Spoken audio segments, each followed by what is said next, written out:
Oh, I'm already on. I'm waiting for him to give me a mic. Glory to God. Well, good evening, everyone. So he said something about some prophetic. No, that's a different program. I just want to be. I want to be real with you. Of course, if I don't want to be up on this stage. I want to be practical tonight. I want to really see everybody's face. Amen. And pardon? Okay, it's on. Thank you. Um, Of course, if a prophetic word comes out, then I'm going to tell you, like if I say, hey, did you know you were sitting next to your husband? For real? Oh my God. So if that comes out, I might, but I want to be practical. I feel like, I think in the church sometimes we over spiritualize everything, We over spiritualize everything. But I feel sometimes we really need to just look at other things. So I want to first tell you what I'm not here to tell you tonight. I'm not here because we're all Christians. I'm hoping that everybody that's here is a Christian, or at least you've heard about Christ and you're wanting to, you're already in line. So I'm not here to tell you what a basic Christian should know. Most of you are single. Is there anybody who's married here besides the people that I already know that are married? Is there anybody sitting here that's married? Everybody's single? Well, praise God. Glory to God. So we're all on the same page as far as the people that I'm speaking to this evening. I'm not going to tell you that you need to pray. Duh. So you're supposed to pray about your life partner, right? I'm not here to tell you that. I don't want to tell you what you're supposed to already do. I don't want to tell you what, that's prerequisite to anything. So I'm not here to tell you, oh, yeah, so you need to pray, duh. You need to fast, duh. Like, I'm not here to tell you that. That's a given. I want to tell you things that I feel are practical that maybe we're not really paying too much attention to. So after all said and done, you've prayed, and you've prayed, and you've prayed, but you're still single. So obviously, you need to do something a little bit more than prayer. So I have this, just a little guide for myself, pretty much, to go by so I can speak to you on a practical level.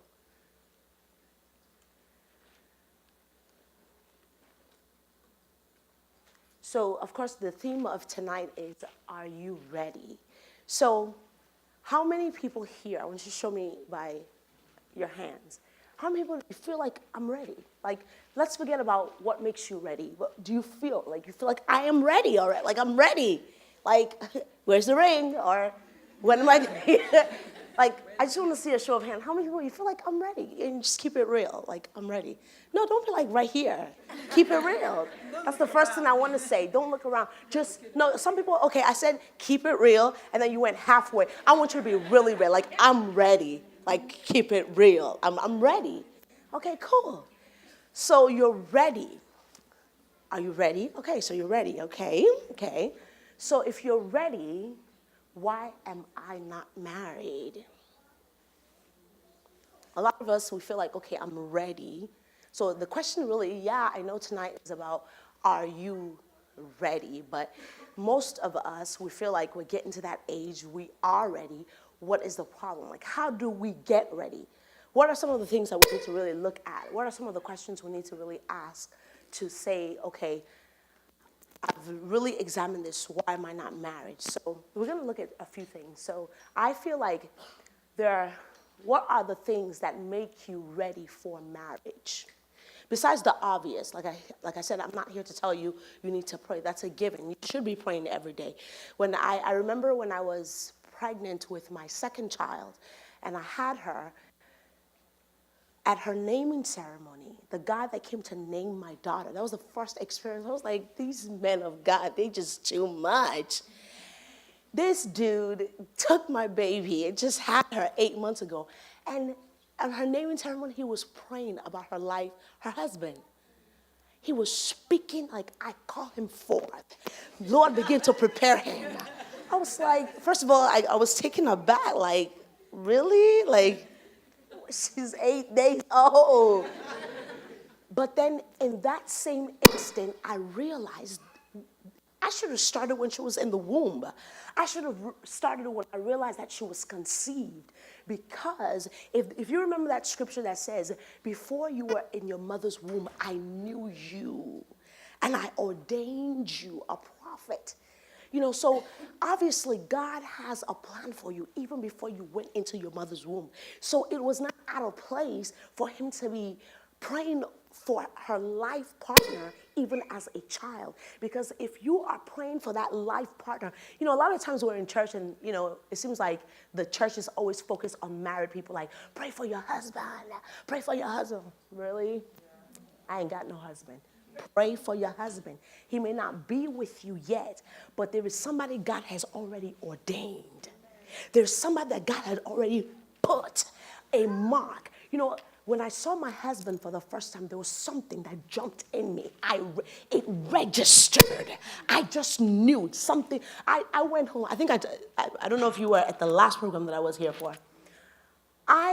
One of the things I definitely want to say to you is, it's along the lines of, I said, how many people are ready? You are here. How many people are ready? And then you went here. If you're ready, be ready, bro. Like, for real. Like, I'm ready, for real. I don't believe in pretending. And I feel one of the reasons why I was like, why am I not married? Is you're pretending. When they say pray for a life partner, you just don't want everybody to know that, you're really like, I don't want to look desperate. No, it's not about being desperate. It's about being real. So the moment I saw my husband, something jumped in me. I knew. No, I've seen other people. I know the difference between liking someone. I've liked guys before. Some guys, you're around them, you don't know what it is, but, you kind of like them. It's something about them. You wouldn't really marry them. Same thing with girls. Like, you just know some girls, you like her, but she's not really the type of person you would marry. But then you see someone. When I saw my husband, something jumped in me. I knew, something registered in my spirit. And so I went home that night and I was real with myself. I said, if this guy asked me to marry him, I'm going to say yes. I ain't going to beat around the bush. I don't believe in, look, I will play hard to get for someone that I don't like. Like, I'll play hard to get. I know, look, this is for people who have old school parents or, people from back in the day, they will tell you that, you should play a little bit hard to get or whatever. And I feel a lot of people miss their blessing. Hi, Falak, hey, how are you? Good to see you. A lot of people miss their blessing and their breakthrough because when you really begin to play hard to get, where do you draw the line? At what point do you say yes? How do you know that the day that you played hard to get, let me just play hard to get just 3 more days, and that guy was saying to himself, if I ask her one more time and she says no, I'm going to move on. Or maybe he's prayed that prayer like, Lord, if she's not the one today, let her play hard to get. And here you are, you love this man. Every time he's around you, you're like, oh my God. Or every time, and you're like, you just played hard. I don't believe in that. I didn't grow up in Nigeria anyway, so I didn't believe in that. If I want something, I'm a go-getter. I told myself, if this man asked me to marry him, I was going to say yes. And so I settled that in my mind. And of course, one thing led to another. I think the same thing that happened to me happened to him, because even though he was like an older brother to me, and so I left my country for a season. I was this high when I left, and then now I was this high. I was looking cute, what I'm saying? Smelling good. And he was like, you are not a little girl anymore. So besides all that, it was like, you are just all that. I really like you. And I was like, Brother Koye, what is going on with you? That's probably the most hard to get that I played was, every now and again I'll call him Brother Koye, because I just was like, why are you acting like this? So even till now, 4 children later, when he's trying to, like, hey, girl, what's going on? Like, Brother Koye, what's going on, man? Why you acting like this? And then he'll be like, I don't want to be out of place or whatever, so I'm not going to say in Yoruba, but he speaks Yoruba to me. So like I wasn't speaking Yoruba. Not that I didn't understand it, but I grew up here, so I didn't use the language, so I wasn't fluent. So he was telling me like, look, you're just gonna have to learn it because I'm just not gonna go to work, speak English all day, and I have to come to my house and speak English. I'm just not gonna do it. So you're gonna have to come over to my side, learn Yoruba, whatever. It was terrible. I cried my eyes out. I was like, oh my God, why did I marry this African? How in the world? Why didn't I just stay in my territory? I grew up in Bronx, New York. For most of the people that I dated when I wasn't saved, they were Puerto Rican. So for sure, I knew I was either going to marry a Puerto Rican or something. And then I just saw this movie and I was like, okay, I'm just have to marry an African because I'm not going to allow all this culture. Look at the gilly. Oh my God, I'm not letting that go to waste. I'm going to have to marry me an African. So I didn't play hard to get because I felt like I knew before I even made a decision on what I wanted to marry. So like I saw a movie that motivated me. I made a list. I was specific with God. I was particular. A lot of us, we say we're ready, but we're not specific with God. How do you know when you recognize how do you know that the person is if you do not know what you want? So one day I just sat down in college. I sat down and I was like, okay, so I was motivated with this movie. So I know for sure I wasn't going to marry Henrique. That wasn't going to happen. So I was like, what name? I always felt like I was a queen of some sort. Like, I'm a queen. So I was like, okay, first on my list, I want to marry somebody. His name has to start with Ade somebody. Because I just I just feel like I'm, I have to be a wife to a king or something, If I'm going to go African, I'm not going to go all the way. So I was like, I want his name to start with Ade, and I was very, very specific. I wanted to marry a doctor. I wanted him to have I was specific to the T. So, you have all this list, and when you see the person, you begin to say, okay, that person has this, and that person has that, and so on and so forth. So, like, for me, specifically, my situation, the only thing I didn't get out of all the stuff that I wanted somebody, so I felt, I'm an extremist, okay? I go to the extreme on everything. If I'm gonna go African, I'm gonna go African, and I just want to go all the way African. So I wanted to marry an African king, prince, whatever, somebody, royalty, and I wanted him to be so black. Girl, guys, don't mind me. I don't know. I wanted him to be so black. I didn't want medium. I wanted to go all the way to Africa. I just was gonna go all the way on the other side. So I was like, okay, I'm not gonna marry a Puerto Rican. They're way, high yellow, whatever, So I'm not doing that. I'm gonna do an African. I want him to be an African coming to America. I wanted him to be really, really dark. But so when I met my husband, obviously he's not dark. Okay, for me, he's light. I'm like, oh my God. Okay, but I can let that slide. Out of everything else, everything else I wanted. Even though when I was in college, I wasn't living a holy life. I wasn't saved. I didn't know anything about what it meant to give your life to the Lord or whatever. So, I was just living the regular life. But one thing that I always knew within me was that this life that I was living was not my life.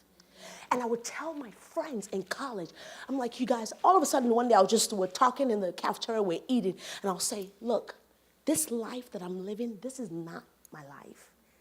And I'll tell them the kind of husband I'm gonna marry. I'm gonna marry somebody who loved the Lord. I didn't even know what those things meant, but I was saying them. Maybe that's why, maybe I was prophesying then, I didn't even realize it. Prophecy, a lot of people feel like prophecy is something like you just have to, there are different aspects of prophecy. I run a prophetic school. And one of the things that I'm teaching them in the prophetic school is the different aspects of prophecy, what makes prophecy. You have the word of wisdom, you have the word of knowledge, and then you have prophecy, where it's like you are speaking concerning the future, or you're actually speaking the word of God. You're speaking forth the word of God. It's also a part of prophecy. So then I didn't realize it, but I was speaking forth the word of God that was on the inside of me, though even my life was not lined up to that yet. But I just knew. I was like, this is not my life, and I'm not going to live this life forever. A lot of those people that I went to college with, they're still in the clubs. You know, we're almost 40 now. They're still in the clubs. They're still doing the same stuff that they're doing, yet I'm traveling all over the world preaching the gospel of our Lord Jesus Christ. Hallelujah. Just because I dare to say, I want to sit down for a moment with a pen and a paper to plan my future. What am I looking for? Sir, what are you looking for? What do you want in a woman? So you may not necessarily get everything on the list, but at least you have a guide. So like when any Tom, Dick, and Harry comes to you, you're not like, oh, I'm just going to say yes to anybody. So that something can jump in your spirit. Because you know what? If you're a child of God, or if you are called, a lot of people feel like when you're a child of God, or when you're not born again, you're not a child of God, or I don't even know how best to explain that. But what I'm trying to say is, even when God has a mark on you, and he has set you apart from the womb, you may not be born again yet, but everything is working according to the purpose of God. And you will eventually line up with what God has for you.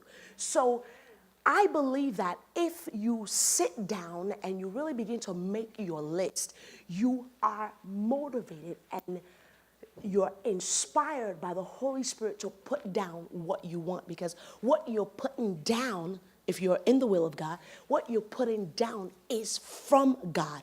You know, it's like a dream. The dreams that you have, the visions that you have, you know, your aspirations in life, they're not from you. It is God that has dropped it and deposited it in your spirit. And the ones that he felt like you shouldn't have, like I wanted somebody as black as tar, he was like, girl, it ain't about that. And he just left that out of the equation.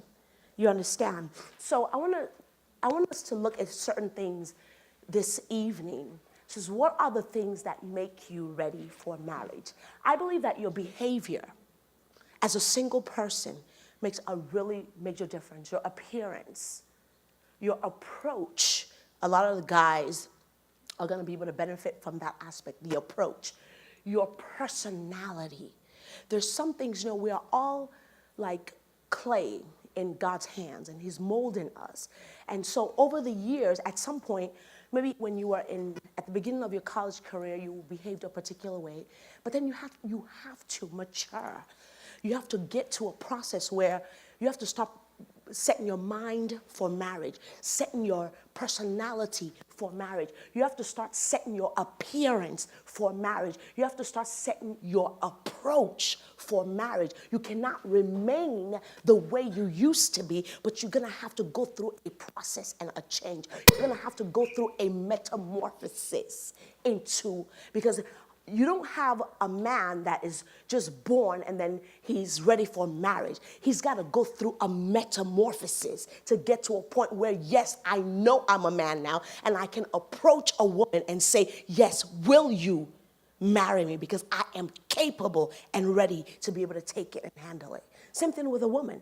So this woman is going through metamorphosis from the day she's born. First of all, her body begins to get ready for marriage. Ultimately, it's about being fruitful and multiplying. Ultimately. And so after we get fruitful and multiply, we're all supposed to worship God. It's just the bottom line. That's the bottom line. The love and all the cute stuff, the love stories in between, is just to help us get to destination. It's all about being fruitful, being multiplied, and all of us, we worship God. That's the whole purpose. The whole purpose of creation is for him. We were created to give him glory. So my husband and I coming together, Pastor Femi and his wife coming together, is not about them.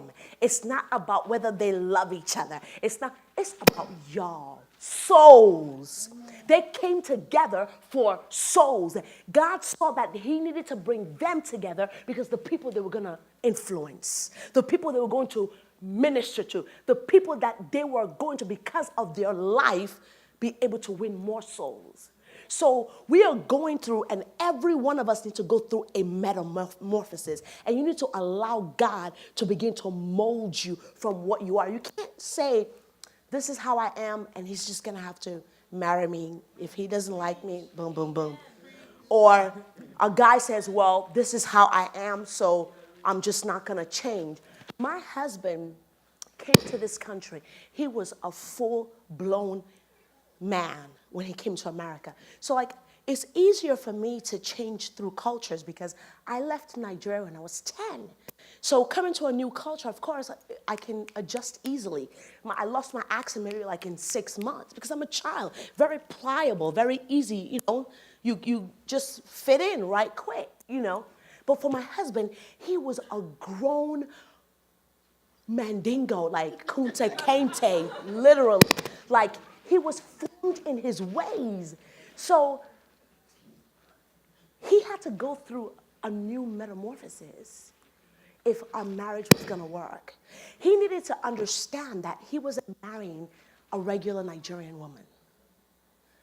He needed to understand that I'm not meaning, but I'm just a different culture. And I'm mixed within the two culture. So even though my husband is a typical Ibadan man, he had to change. So like in the beginning, he would tell me things like, you don't serve my food on a tray. I'm like, what? I was like, what? Although I had the mindset of wanting to please him because I felt like, oh, I'm going to get married and I want to be a good wife, whatever. But some things he just comes out of his face. I'm like, oh, my God. This is just not going to, So, like, I had to really bend and shape into that. That's what he wanted. So even though I grew up with my, have my own mindset and it matters what I think and equal opportunity and all that kind of stuff is what I grew up with. But I had to realize like, hey, this is now, it's not a matter of culture anymore. This is a matter of, I want my marriage to work. So if he wants his stuff on a tray, all right, I just do it, So I put his stuff together, whatever. I'll put his stuff together, and then I'll take it to him. He wants it on the tray. Whoop-de-doo, So I'll just take it to him, and I'll put it on the tray, whatever. In the beginning, as I was going through them, do you know, like when that caterpillar goes through that metamorphosis and becomes a butterfly, I can imagine how uncomfortable it is. Do you think it was just a smooth process? Like, oh yeah, I'm just chilling in the cocoon. I mean, I can't even imagine. Maybe some of it even hurts. To go from a caterpillar and then you turn into, they start acting all nasty and it's moving disgustingly. I can't even stand looking at it. But they're going through all this. They become slime. They got to stay in one place. I have I guess call it a YouTube show, just 5-minute clips that I'm doing now. It's called Moment of Truth. I want you guys to like me on Facebook and so you can watch it. I was talking about, same thing with this whole metamorphosis. I was talking recently about how an eagle has a capability of living 70 years. Capable of living 70 years. But the first 40 years of this eagle, they get really, the claws starts to bend. And the feathers, it starts to stick to their body, so they're not able to fly very well. And the beak, it starts to bend also. I don't know if you've ever seen, like, if you watch nature, you see some eagles, their beak is already bent. Well, when their beak is bent, they're not able to hunt very well anymore. So this eagle, at about 40 years old, flies to the top of the mountain. And then when he gets to the mountain, he uses the beak and he hits it on the rock until it falls off. And then he takes his claws and he hits it. That stuff must hurt, man. I get my nails done, girl. The other day, I was at work and I was trying to close one of my patient's door and Somebody was trying to say something to me. I almost punched the person. Like, don't even talk to me right now. It hurt so much. So can you imagine? Because this bird wants to live another 30 years. It's willing to go through this painful process. I want you to go research it. This is for real. After he plucks that off his mouth, the beak, it comes completely off. And then he waits for another one to grow out. And then he takes his claws and he hits it on the rock. It falls off. The moment new one comes out, he begins to pluck out all the feathers that had stuck to him. And then he waits. You know, when the Bible says that they that wait upon the Lord, they shall mount up with wings as eagles. It's not by accident. It's not like, what do you mean by those that wait? Eagles wait. It's literal. It's not poetic. It's literal. When I saw this nature thing, I was like, for real? He takes time to wait for the beak to grow out. He takes time for new claws to grow out. And then after all that, he plucks out all of his feathers and wait and wait and wait for a change, a metamorphosis to happen. And then when he grows his new wings, he takes off and soars for another 30 years. We definitely need to understand that if we are going to be ready for marriage, we need to change. You can't say, hey, this is how I am. So like I was telling you about my husband's situation, I had to change to that. He wants stuff on the tray. I never did that for no Puerto Rican. Whatever, we ate together. So I did that. But then later on, my husband changed. You know, when I first got married to him, we were going somewhere, Pastor Ake, and he would be like, you know, Puerto Ricans, they're very romantic. Spanish people, they're very romantic. Yeah. They open the door for you and everything, and I was, is something wrong with you, hon? What's wrong with you? Open the door, my friend. Let's go. I was like, oh my God. I would cry and cry and cry. What was I thinking? Oh God, now I'm too late. I done married this African. What was I thinking? Why did I make this mistake in my life? So, for years I would cry and it got to a point where, I had to go another approach and say, okay, well, how about I just talk to him about it? He didn't want to hear it in the beginning, so I'll find time to talk to him about it. And then he realized, this really means a lot to her. Just open the door? Okay, I can do that. So now, my husband, he opens the door for me, and he says, he used to tell me things like, I love you. How many times do I have to tell you that I love you? I love you, that's it. I already told you that last week. Last week, for real. So now he changed totally. If a 35-year-old, he came here when he was about like 35. If a 35-year-old man can change little things that it's annoying to him, how many times will I say I love you for what? I already love you, that's why I married you. My husband now, he tells me, I'm the one saying, oh, he's in Nigeria right now. He calls me like 3 times a day. Hi, honey, I love you. I'm hot, Joe. So now I'm the one that's acting like the African, you called me again? I'm trying to prepare my sermon. So, he totally changed. He realized this is something I love. So what am I saying? We have to change. I said, what are the things that make you ready for marriage? Behavior, appearance, approach, personality. So I want us to look at this, in specific whatever. So behavior. A lot of people come to me and tell me different things because, of course, I'm in ministry and people come for counseling and all kinds of different things.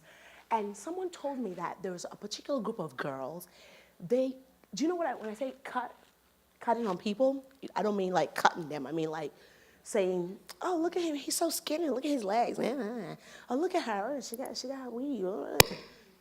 Constantly cutting on people. behavior is a major aspect of being ready. Why are people not approaching you? Or they approach you and they start a little something, something, and then they back up. Back the heck up. I'm not trying to go.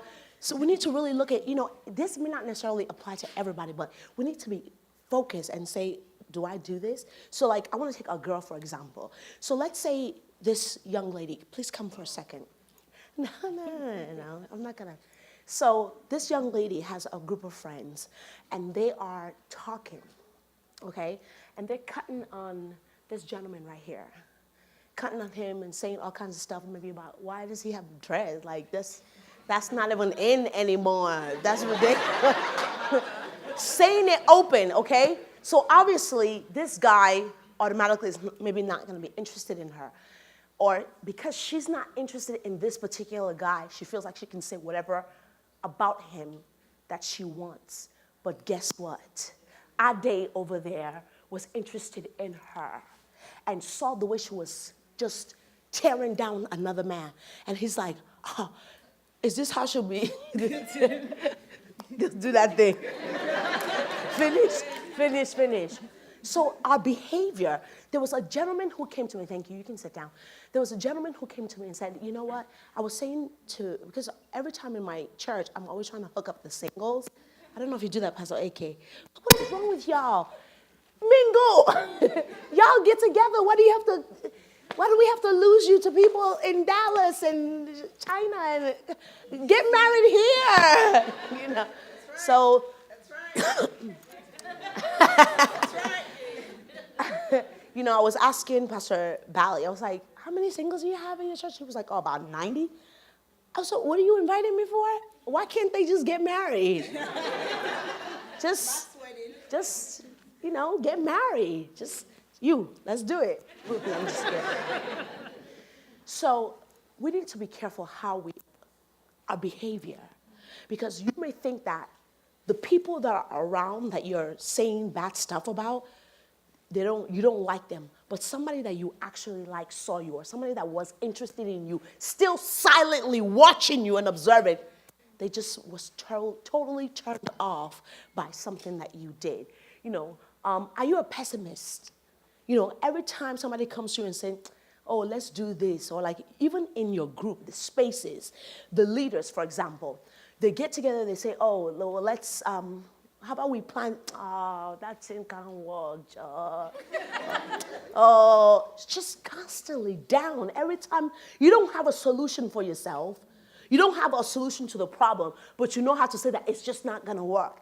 That can be a turn off for both a male and a female. So if a guy is constantly, no, that's not gonna work, they're gonna be like, this person is, who wants to be around somebody that's a pest? They just constantly, please, I want somebody up. I want somebody who believes. I want somebody who's, so that's something we definitely, and we can put so many things under the category of behavior, But let's look at appearance. What do you wear? This is a major problem for me.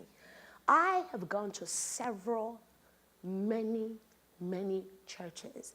And sometimes I'll look at some singles, and I'm like, I've been married for almost 16 years, bro. And I'm looking cuter than some of the singles. Okay? I'm trying to keep it real. Like, what is wrong with these people? No, I'll see some singles, they'll leave their house, their hair is not combed. They just, because you say you're on campus. Oh, God, you just go to the stage. I don't know how many of you on Facebook, you see this thing. Walmart, there's an issue with Walmart. People go to Walmart at night looking crazy. I'm like, so please, that's the thing.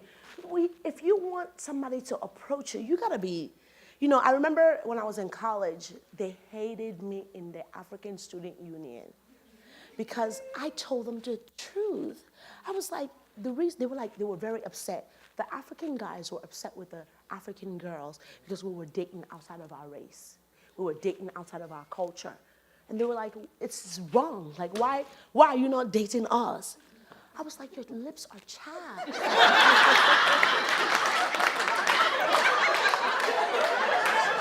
They were pissed.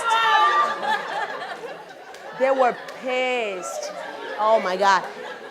The following semester, I ran for the president of ASU. All the guys came to vote against me. She would never enter. How dare her tell us? I told them, they were like, nobody else wanted to tell them. All the other girls, they were like, I was like, you want to know why we don't date you? You want to know why? Your lips are chapped and you stink.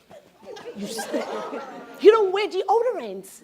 We told them, because a lot of the guys who come off the boat or whatever, they just got off the train. they just got off of the plane or whatever, however they came. They didn't know about that. And if somebody told them, they just felt like they shouldn't, I don't know. I didn't know why they stunk. I just knew they stunk, and I was going to deal with that. So, of course, on both sides, appearance matter. You gotta, for a guy, a lot of guys, they feel like, oh, guys should not lotion. I don't want no ashy brother. I don't want no ashy brother. Put some lotion on. I didn't say bleach, bro.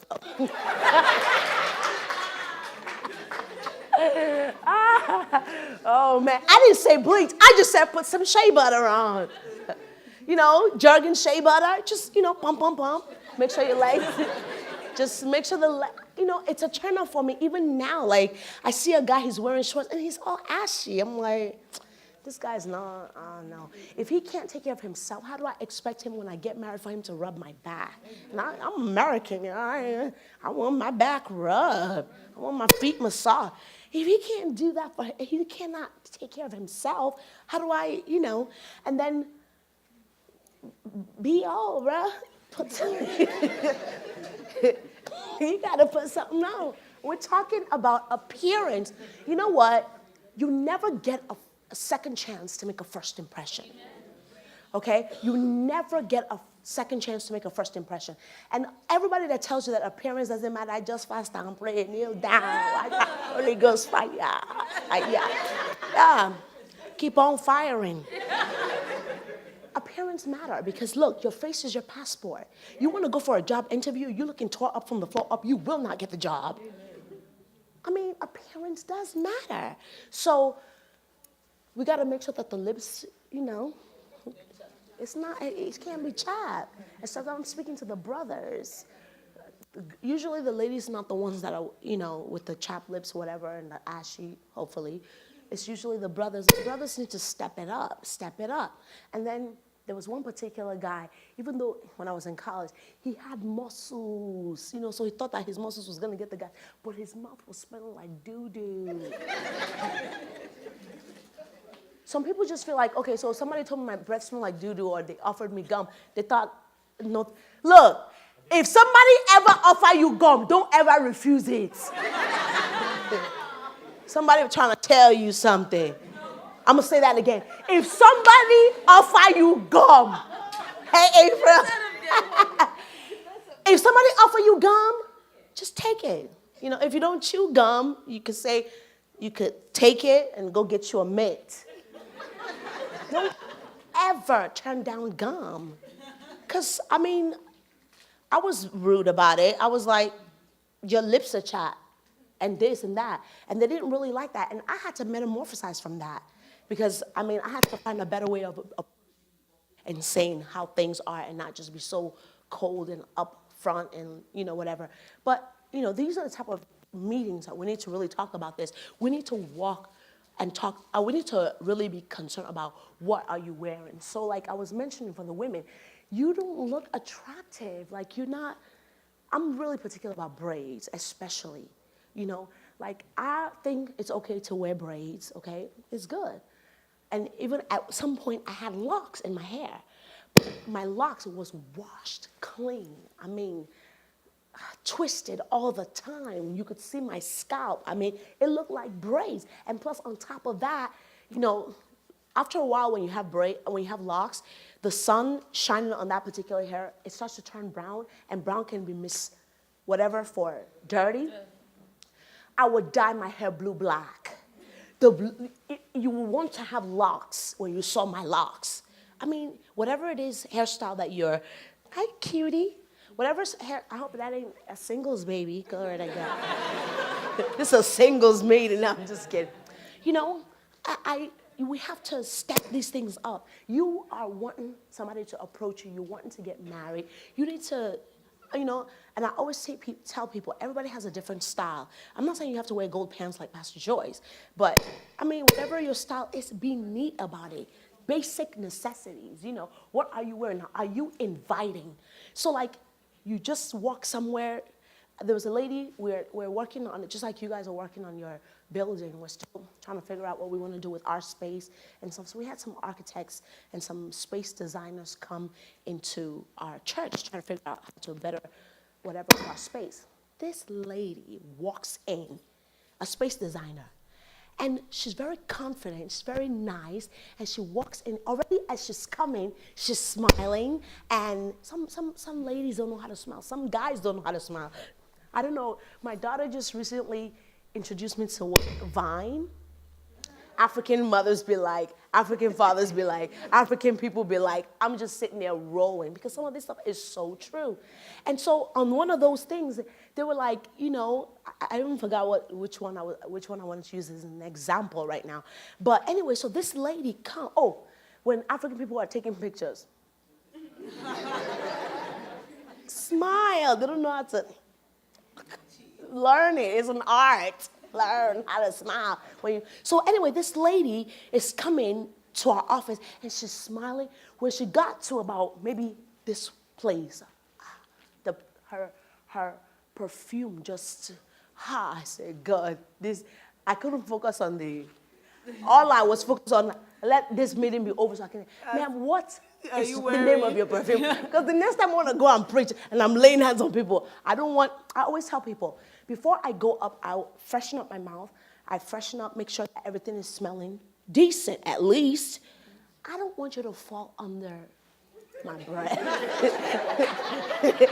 I lay hands on you and I'm, in that name, let me just fall down. Let me just fall down because she's about to kill me anyway. I want you to fall under the anointing. I don't want you to fall because of my bad breath. So I always make sure that before I go on, I put something, because when I'm prophesying to people's faces. I'm like, and this is another, and they're backing up and backing. I don't want that. I don't want that. So of course, on a little things like that, you feel like somebody likes you from afar, but then when they meet you up close and personal, they're like,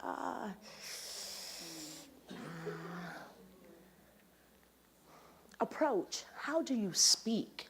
I told you how I was in college and how I had to metamorphose into who I am now. You have to watch how you speak because it makes a difference. You never know who's watching you. Ever. You never know who's watching you. You never know who's interested in you or you have to be careful how you carry yourself. You can't, at some point, we want to have fun and stuff, but as a lady, let's just go with the ladies for now. As a lady, at some point, you have to be careful on how you speak and how you carry yourself. I'll see some ladies that you're in a singles meeting or you're in a place with potential and you're going crazy.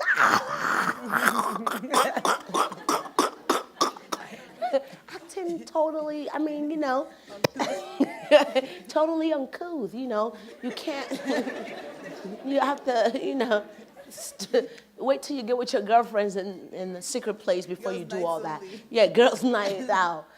So you have to be kind of careful. And then also, I wanted to say over there, are you too forward? So with the guys, like you just go to a guy, a girl, you have not said anything else.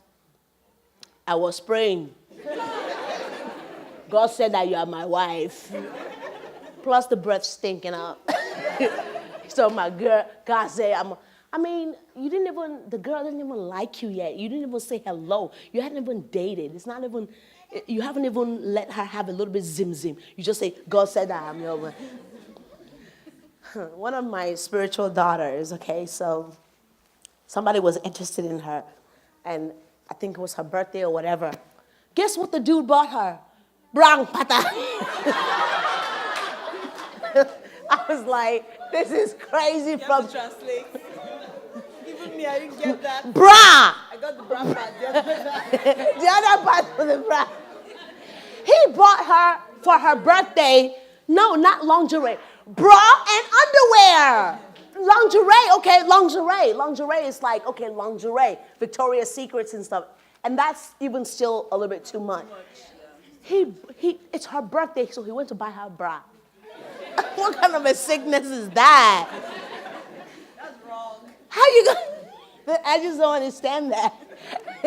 And this is my a spiritual daughter. She ain't nothing but like maybe an A, B cup. He went to get her a triple D. I'm like, this was him saying, I like you. Like, I like you. I like you, you gonna get me a bra? That was crazy. I didn't understand that. So are you, as guys, are you being too forward? Or even as a lady, are you saying, well, so when you going, you know, exactly, and you every day, that's all you say, from the first day. So, I don't have time to, you know, I mean, just try to use other things to let him know. Like, I just told God that if my husband was going to propose to me, I was going to say yes. I didn't tell him that, you know. I just used my element, you know. I made sure I smelled good. When he was coming, I smelled good. And I said, hi. I smiled real good, making it easy for him to be able to, you know, say the word. I wasn't going to make it difficult. You make it difficult when you're too... You don't know how to speak, you can't smile, all these little things. It's not that you're not ready, but there may be some little stuff that is just like, you know. So those are the things where, like I said, I don't want to talk to you about praying. We already know that. Pray, yeah, pray. But what else? Are you too pushy? Some people are just too pushy, like relax it a little bit. It will happen in time. Yeah, although some people also try to take advantage of that. They've been dating you for 3 years, really. They're wasting your time. And they will keep you in a hold and in a bondage. And all the people that should marry you and propose to you, they have already walked by. Because, look, I tell people all the time, there's an aura about you also. Somebody doesn't even have to know that there's somebody in your life. But there's something, everything is spiritual. There's a spiritual whatever that's upon you that lets people know, like, look, you're not really available. You know, so you keeping all these guy friends that you don't know whether they're, are they gonna propose? There's one in Dallas, there's one in Houston. You don't know which one is gonna propose. You're trying to keep all 3 of them. Same thing with the guys. You know, you have all these girls. When the right girl, you can't recognize the right girl when she comes along because you have too many things on your plate. Approach, personality. What kind of a person are you? That makes a difference. What were you when you started your life? Where are you now? And what do you want to be? You need to first define you before you can determine what you want in a man. Before I even started making a list of what I wanted, I already told myself that the life I was living, I knew one day it was going to stop. I just knew that I wasn't going to be going to the clubs and all that kind of stuff. I just knew that that was not what God had for me, and I just had to eventually change. So, of course, you need to know the kind of person that you're, and how do you relate to people? You know, in your personality, how are you relating to people? You know, I know that everybody has someone for them. So like quiet people, sometimes quiet people are attractive to people that are extremely outgoing. Like my husband is quiet. Like he say, go ahead, you say it. You know, like he's not trying to struggle. Like I'm fine. I don't have to be seen. So he's attracted. You know, people tell him all the time, how do you cope with your wife? She's just too much. He said, she's happy for the family. He'll tell people he'll go somewhere to preach and he'll say, I'm really excited right now. I'm very happy, but I don't know how to show it to you. If my wife was here, she would show you how happy we are. So how do you relate to people? That really makes a difference as far as personality and getting married. Something is wrong with it's not working anymore. Technical? It's stuck.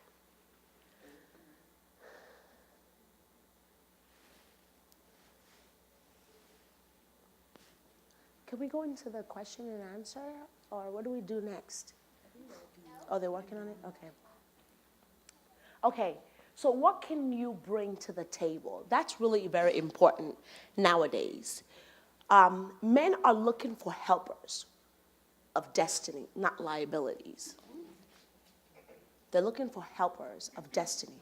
As women, we were created to be helpmeet. Like my husband says, that's just one little aspect of just this example. My wife shows the happiness for us. I don't know how to, I'm happy. I'm happy. He's like this, I'm happy. There's a way to get, but that's just not him. I show it for the family. We're helping. So men are looking for helpers of destiny and not liabilities. What are some of the ways you can be a liability? You don't finish your education. You're not serious about your career. You spend money like crazy. Ain't nobody looking for that. The guy will look at you, this one will run us dry. I changed my mind. Seriously, they're looking for somebody who's going to help them build, not looking for somebody who's going to destroy and become a liability for them. Are you capable of carrying the vision of someone else? This is for a guy. So a lot of times we're usually saying that women should carry the visions of their husbands. But nowadays, it goes both ways, because we can't just, she has desires, so she has vision. Like with me, my husband, he knows how passionate and I am, and he's realized the call of God upon my life, which is to preach the gospel. I'm supposed to go to different places to preach the gospel. We work it out. Right now, he's in Nigeria. When he comes back, I'm going to Nigeria and then Ghana. We work it together. We work it out. In the beginning, he didn't really feel like that should be. He just felt like, oh, well, I just can't, whatever, I can't do it. But we have to be able to carry both of our visions. I know your t-shirt. Oh, thank you. Are you respectful? Anyone who looks, I'm not supposed to be here, they told me.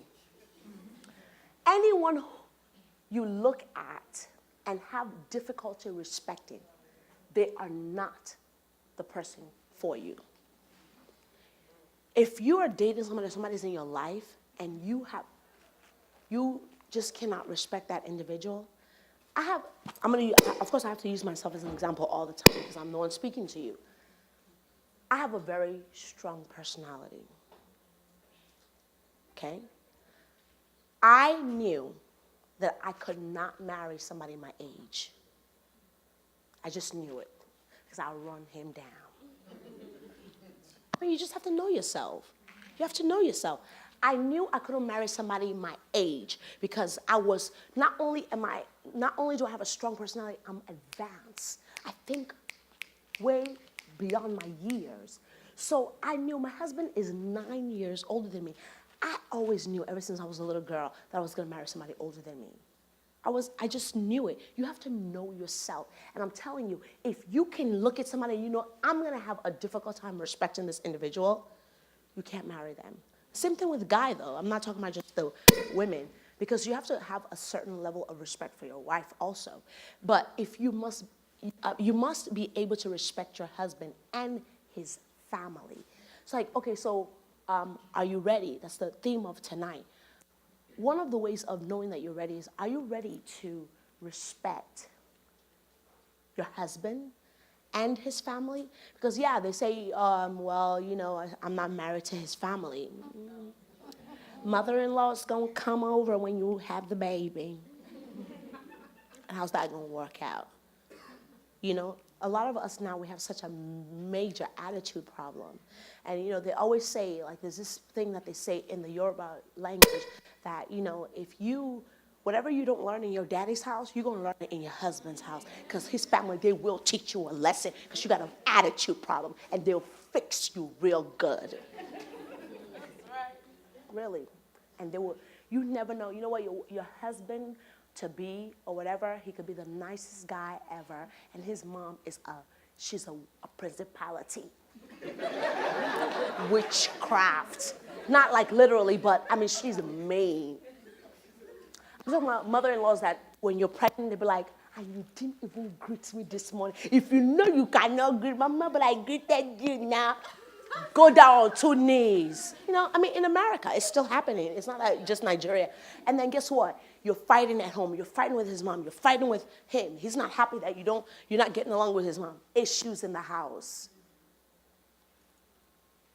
Are you ready? You must be able to respect your husband and his family. Can you stand up for your wife? Some men are such chickens. They're not eagles, and they're not lions. Your wife is the most valuable woman in your life.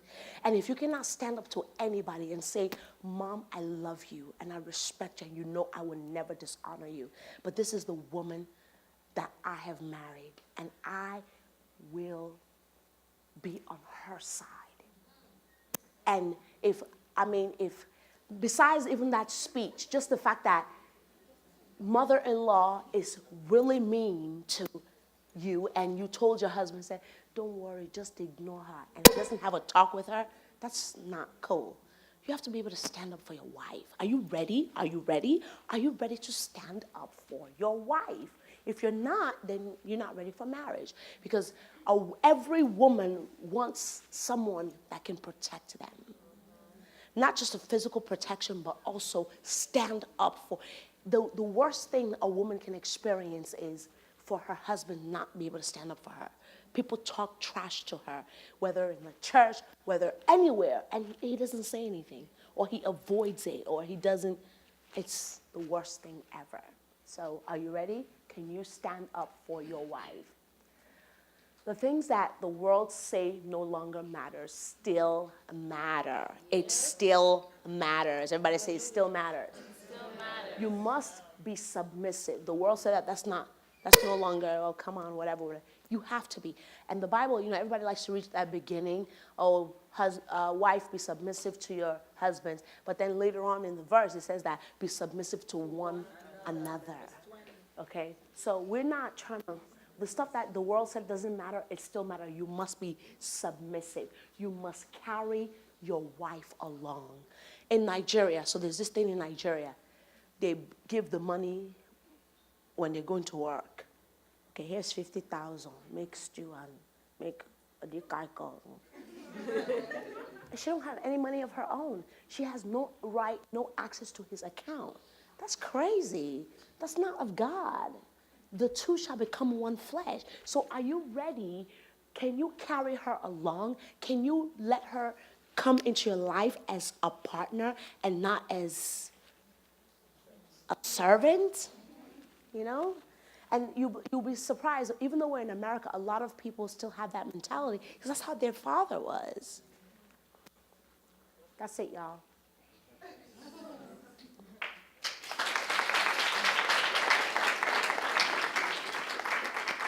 Pastor Bally, which aspect is next?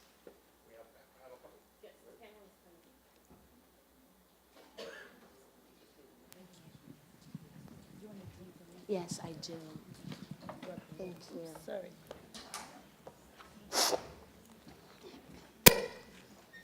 So I just gave just a basic, introduction.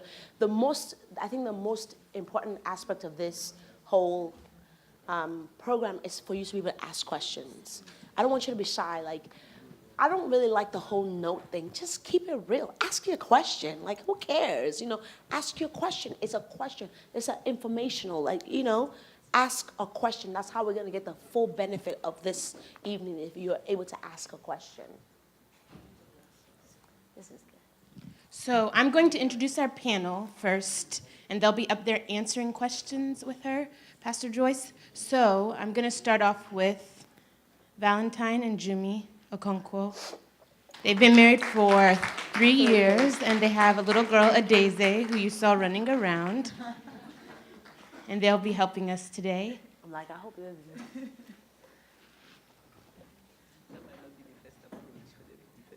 Then also, I'm going to introduce Pastor Bali and Pastor Adaya. They've been married for 4 years, and they have Ian and one on the way. Yes.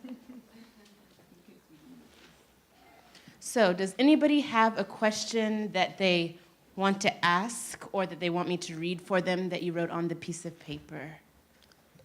Read it yourself, man. Read it yourself. Anybody? No, I'm good. Thank you.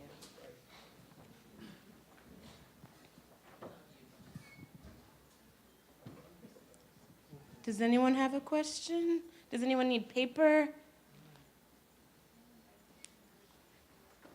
We still get paid regardless, right? Yeah. You still do.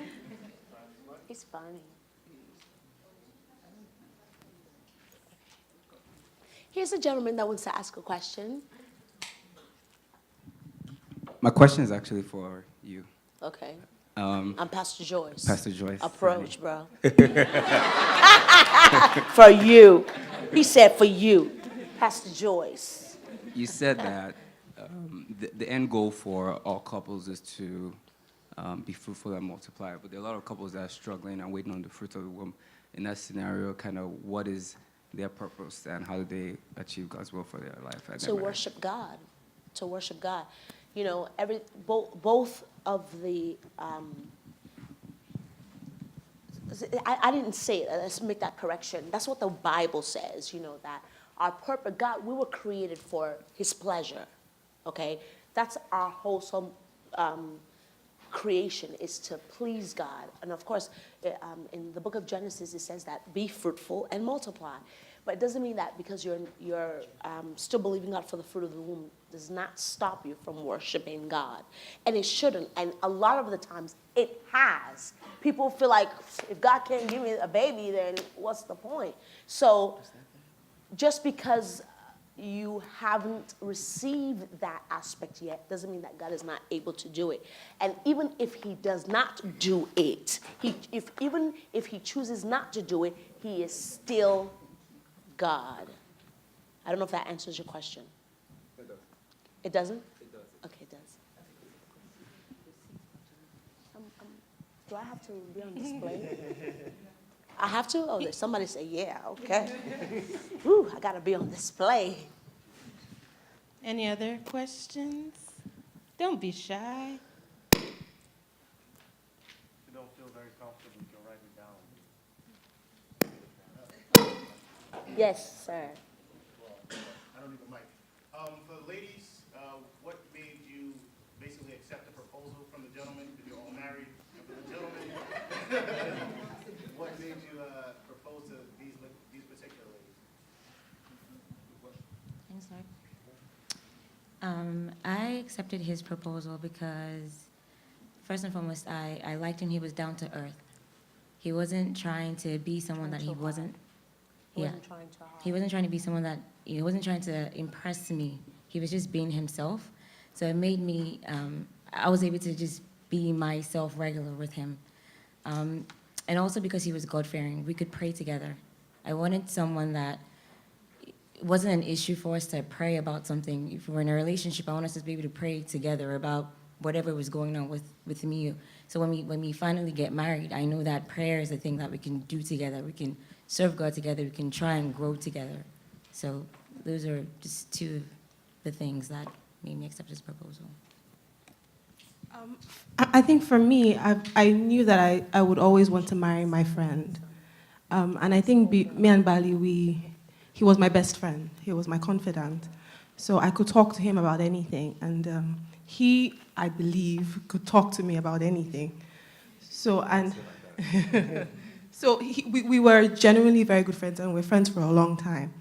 And he was always there for me. For me, Pastor Joyce was talking about a man protecting you, and that was very important to me. I wanted the man who would be in my life to not just provide, but also protect me. And Barry was the kind of person that he was always there for me. After exams, he would ask if I was sick, he was always there. He was always there for me. And then, but the truth is, the number one factor that honestly made me accept and made me realize that I was going to marry him was the way he treated his mom and his sister. I remember when I would go to see him, and his mom and sister came from Nigeria. It wasn't that he was at their beck and call. He respected them. He would bend backwards to make sure that his mother was comfortable. He would cook, he would clean, he would make sure everything was nice. He was respectful to his mother, and he was loving and respectful to his sister. And to me, that was, if he could be like that with them, I knew that he would be like that to me, and he would be like that to my children. So that was it. Okay, for me, it was, first of all, understanding. I'm very open-minded. I don't easily get swayed by people, so sometimes I might be goofy. So I love the fact that she was very understanding. She was very God-fearing. She was very respectful, because one of the days I dropped her off at her parents' place, the first thing she did was to kneel down, Daddy, good afternoon. I said, whoa, they do that in the United States? So I was really shocked, and I said, wow, okay, let's see. And at that time, we're not even dating, we're just friends. And for a while, we're friends, and people say, oh, Valentine, is this your girlfriend? I said, no, we're just friends. They say, oh, Valentine, friends. I said, okay. So, but all in all, understanding, God-fearing, very respectful, very pretty also, So, yeah, that's it. Definitely. Appearance helps. For me, as far as, if you're specific about proposal and marriage, for me, I see marriage as a journey. It starts in your 20s, by the grace of God, in our case. And someone always told me, make a 60-year plan when you get married. So by the grace of God, you live to your 80s. And one of the things that caught me about my wife was seeing things that I believed I could help me over 60 years. Seeing traits that, would either support me or the absence of things that would frustrate me. So if you know my wife, she's a very drama-free person. She has an open heart, and which means, if you tell my wife a story about injustice, she will get very emotional. And for me, that's also a big thing. I'm very big on people not being cheated. We react to it in different ways, but we do have that, have that in common. But for me, it was one of the key things besides I could say something I feel is very important, the way my wife comported herself. And Pastor Joyce talked a bit about this. My wife is very together, and that's not just to me. That's not just when I'm in the room. That's not just when a guy is trying to hit on her. She's together, in terms of the way she appears, the way she speaks, the way she treats people. I've known my wife 14 years. She doesn't cut on people. No one's ever come to me and said, you're dating her? Man, you won't believe what she did. Not once. And for me, that's very important. I need to be able to trust my wife that her approach is always going to be appropriate, whether I'm there or not. I never want my last name or our family name to be tainted by, oh, they did, your wife did this crazy thing here or there. And I've never had that happen. So that was, pretty much what did it for me. Next question. Oh, I have a question. You had mentioned, for Pastor Joyce, that if you come across a brother and his breath stinks, what would be the correct way to address it? If I've mentioned, have you been to a dentist? He says, I eat a lot of candy. Do you have dental insurance? Oh, yeah, but I don't go. Wait. So you asked him. I've made suggestions. And at this point in time, I know we've mentioned that, okay, you're not supposed to be too pushy or too forward. So it comes to a point that, okay, how do you properly address such things without coming off too forward or too aggressive or rude or mean? What would be the proper way? So let's really break this down. I like to be honest about certain situations, and this is a really valid situation. So it depends on the level of the problem, okay? If it's a bad breath that a mint can solve, just give him a mint. But yeah, if it's, some people have a dental issue, it's a problem. So again, so I'm gonna say again that if it's something that a mint can handle, give him a mint or give her a mint. If it's something beyond that, then you need to really look at the situation. Do I really like this person? Right? If I really like this individual, then I'm going to do something about it. Okay, everything is okay. He's wonderful, he says, but his breath is like killer. So you have to really determine, for some people, for someone like me, breath is really important. I mean, you know, this is my whole life. You know, I'm gonna have to be in the bed with you, bruh. You know, so that might be something like, okay, well, I may not want to pursue that. But if you really like that individual and the breath issue is just the only problem, then you will find a way to say, I care about you. I want to be with you. But I think that there is a problem that we need to seek medical attention for. So it's not, it won't be to cut on them or make them feel bad or down, or you really didn't like him anyway, and you just look, and so this you use this opportunity to really make him just totally disappear into the ground. Like, you know, if you don't like him, just avoid it, leave him alone. Let somebody who does care enough about him to help him with that problem, help him with that problem. But if that person is you really like this guy, but he smells like doo-doo, then help him find a solution and approach him in a way where it's not like we make it, because you like him. This is a potential somebody you can marry. So you're gonna go with we need to find a solution. I think there's a problem. And I like you enough to want to tell you this because somebody else is not telling you, but I care about you.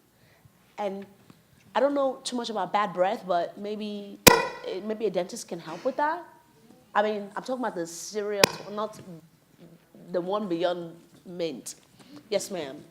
I don't know if this helps. I was going to mention that if he's just not taking it seriously, there have been links to dental issues and heart disease. If he's not taking it seriously, there have been links to dental issues and heart disease.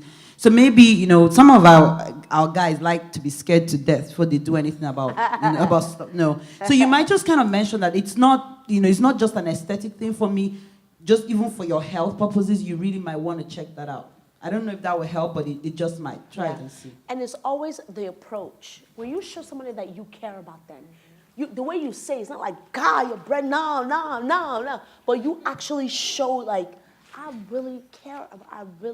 It's about the approach. Ultimately speaking, whether if this is your friend, of course, approach is gonna matter because he's your friend. And maybe people, it's not like you're interested in him, but other people are talking about him and saying, no, his breath stinks, and he's wondering why people, you know, are not, it's about the approach. You know, you're not gonna be like, your breath stinks like I did in college.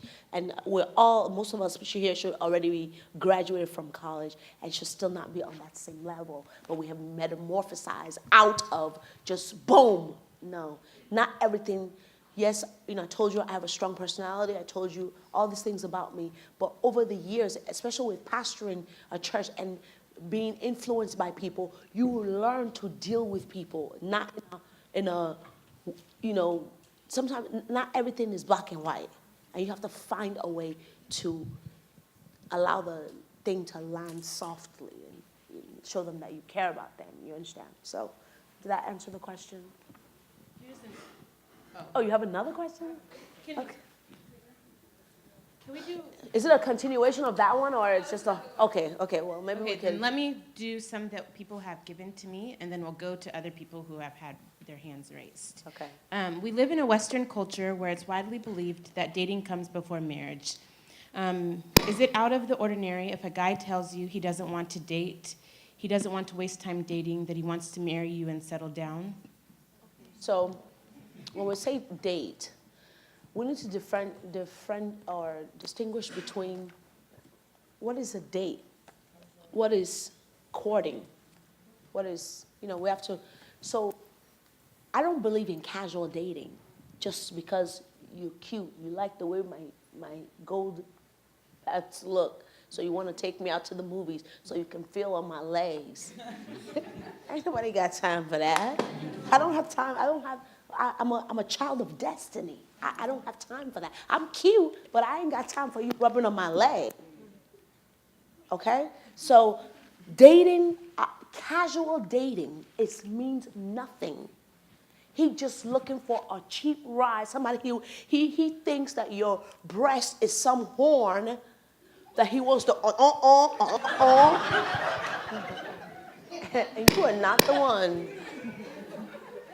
Nobody has time. I mean, if you, as a woman, you should feel, if I knew Christ sooner than, sometimes I just sit down and I'm like, look at how many, knowing the things that I'm doing now, traveling the world, if I knew Christ sooner, I don't know where I would be today. It would be too far. I would be far gone. But I wasted so much time in the world not knowing Christ. Look, if you know and understand yourself as a woman or a lady with a destiny, you will not be wasting time on somebody trying to fill on your bubbles. Casual dating is just, what is that? If somebody likes you, I think the proper way to go out, there's nothing wrong with going out with people. But one thing that I've known from experience is when you start dating someone and you start going out with an individual, one thing leads to another. It never fails, especially when you're attracted to the individual. You start off with a kiss, and then after a while, you moved on a little closer, and then a little closer, and then, let me not get graphic. I only get graphic with the married people, because they could go home and practice that night. I'm not trying to wake nothing up on y'all. The Bible says that do not awaken love before it's time. But, I believe in group outing. So you like somebody. So spaces form there should be every 2 weeks or every month where you guys go out and you go out either to the movies, you have an opportunity to spend time with the person, you can talk. Nobody is telling you not to talk. What is dating? You should be able to talk to the person. You want to get to know the person? Fine. Do you need to get to know them in her apartment? No. Just keep it. If you're not wanting to fall, I don't believe in casual dating. But then again, a guy that is too strong and says, I don't want to date, he has to still get to know you somehow. He just wants to, he meets you one day. Okay, you fit the package. Okay. The wedding is on Tuesday. Just bring your dress and I would handle the rest. No, of course there's got to be a level of getting to know one another. Once my husband made that determination and he proposed to me, I went to Nigeria for vacation, and the whole thing happened so fast. He proposed to me. I already told God, if he says it, I'm gonna say yes. Once I said yes, I'm thinking he was gonna allow me to finish school and stuff. He was like, I'm ready to get married in within 6 months to a year, which is, I think, if you court the right way. You see the person, you know that the person, you've taken the person to your pastor. Pastor, this person is good. He's a Christian. I like him. I'm attracted to him. Everything we worked, everything fits together. Pastor will start counseling you. You start, calling each other on the phone. That's part of the courting. You go out with friends. And sometimes you will go out alone. But you want to, anytime you go out alone with an individual, let it be a public place. Don't go up in the apartments. Something is going to happen. and it doesn't start. For some people, they're fast. It's going to happen that night. Some people, it takes maybe 6 months, but it's still going to happen. So I would say, yes, of course, sometimes you will need that alone time once you get serious about now we're courting. But I would encourage you for you to do it in a public place where you will not be tempted by the enemy. Because one thing that I definitely wanted to have as a testimony with my husband is I wanted to be able to come to a group like this because I knew my life, how it was going to be. And the devil was not going to steal my testimony. I said, you ain't getting none. And he's like, I know you ain't getting none because if I got some from you, my husband, he told me everybody that he slept with, once they allow him to sleep with them, he can't marry them. Well, for whatever reason, it just doesn't work out anymore. So, I mean, whether he was, I just knew. So I didn't want to ruin my testimony, to be able to stand before you like, I did not have sex with my husband before we got married. I wanted to be able to say that so that I can prove to you that it is possible. Come on, somebody. Okay, next question on that side. Portia? I'm here.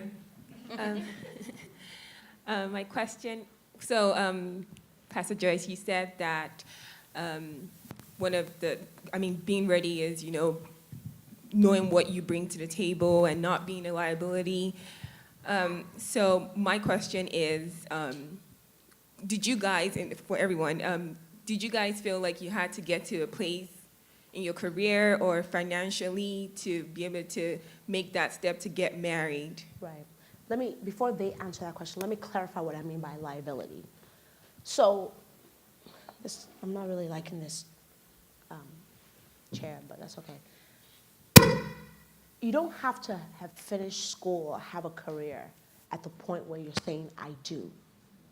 But you must have a plan. Like in school they teach you, what is your 1-year plan? What is your 3-year plan? What's your 5-year plan? What's your 10-year plan? So my husband, my goal, I'm going to use myself as an example. I'm going to let the couples also answer. Thank you. This is much better. I wanted to finish school. I just felt like, okay, well, at least let me finish school because once I get married, I'm going to start having babies. I'm not going to be able to finish school. It's going to be really, really hard. He was like, you don't have to finish school. At the point when he was proposing to me, he was teaching at the University of Ibadan as a veterinarian doctor. He was like, I don't need you to have to prove anything. I know you have a desire to bring something to the table. It's not like you want to be a liability, oh, well, I'm going to marry me a doctor, because that was one of the things on my list, y'all. I said I wanted to marry me a doctor. So it wasn't that I was just going to marry a doctor and then, boom, I'm just going to, not do anything or contribute in one way or the other.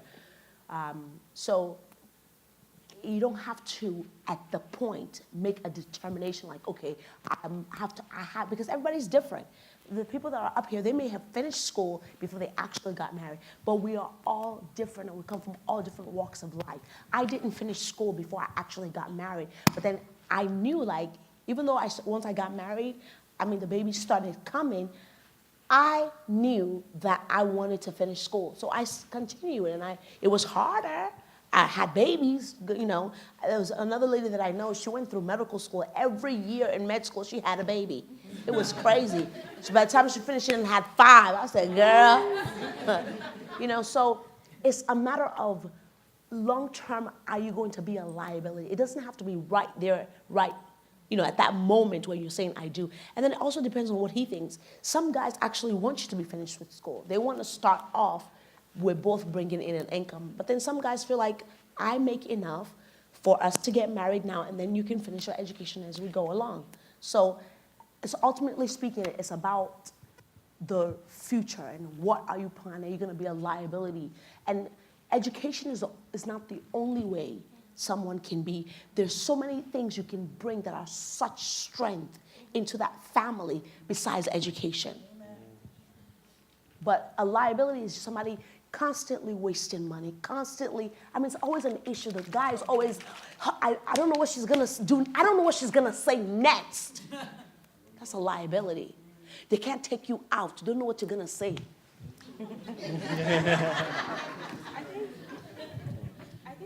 important for both people to have the same vision. It's very important because you don't have to have, like Pastor Joyce said, every situation really is individual to the couple. But it's individual, it only matters if both of you have different visions.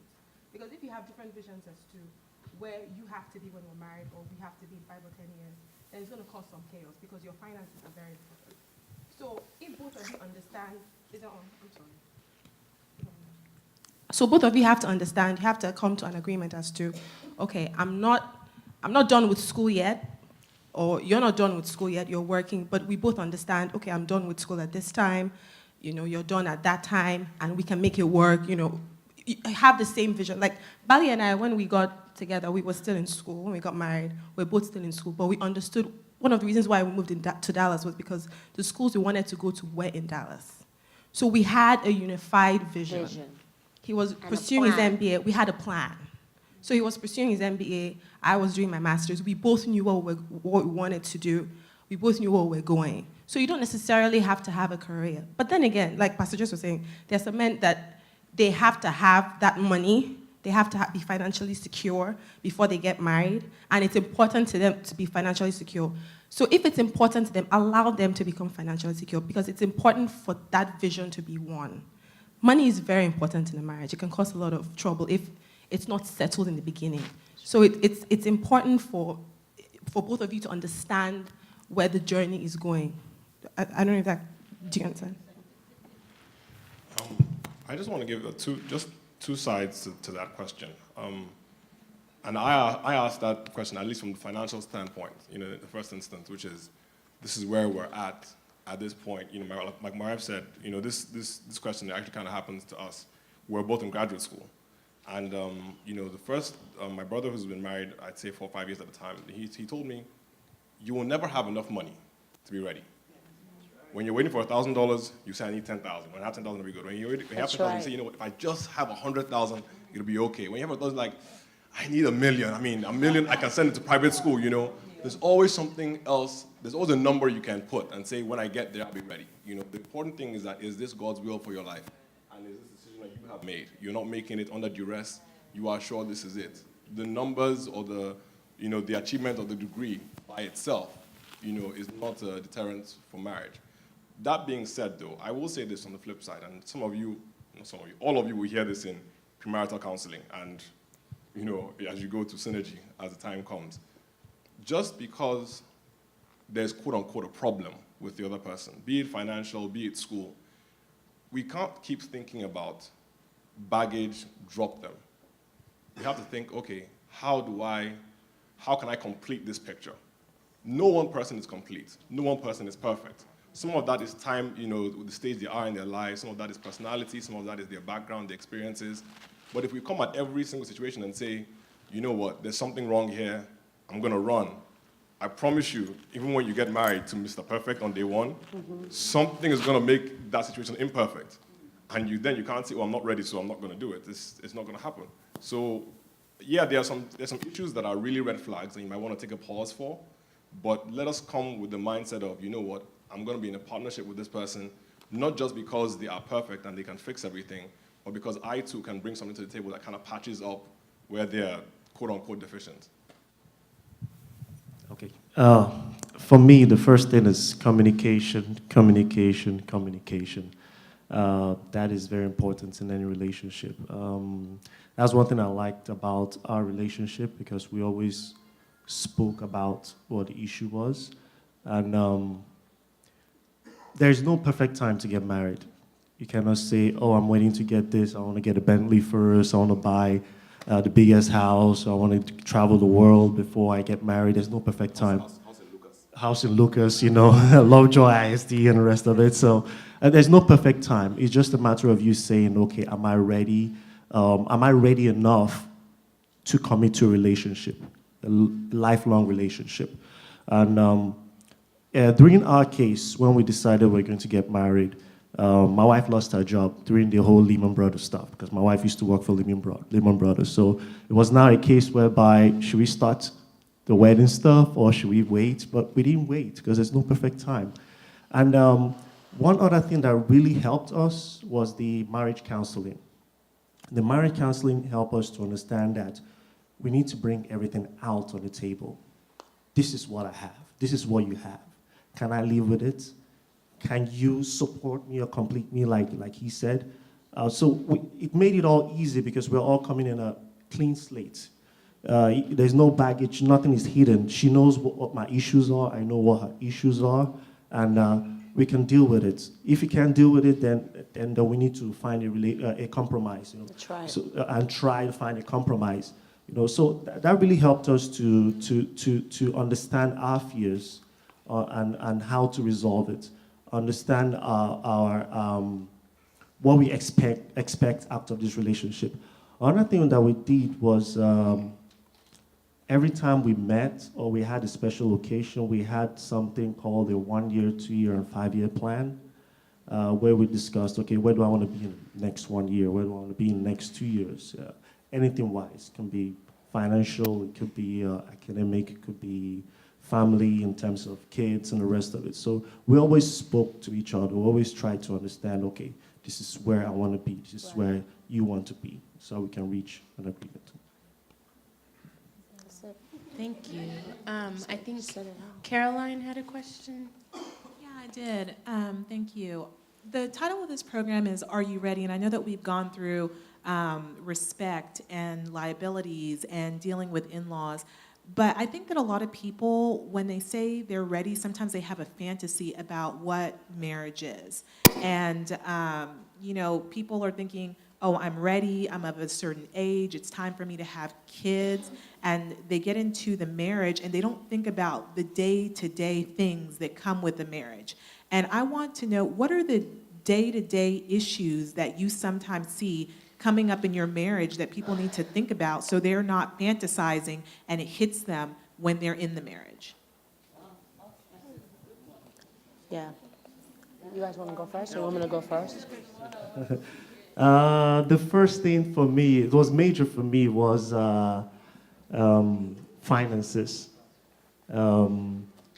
I've been used to, I'm a kind of independent guy. I like to do things myself, irrespective. I don't wait for my parents to do stuff. I just think of what I want to do and just go for it. So the first thing was trying to let go, trying to allow her to come in, and so that we can do it together, as opposed to, okay, I figured it out. This is how it's going to be done. Okay, this goes here, this goes there. When we leave as a single person, we already have our ways set. We're used to this pattern. We're used to going to church a certain way. We're used to spending money a certain way. And one thing we don't realize is that in marriage, you have to compromise. Right? Everyone is different. People always say, okay, you have, 5 fingers, none of them are the same.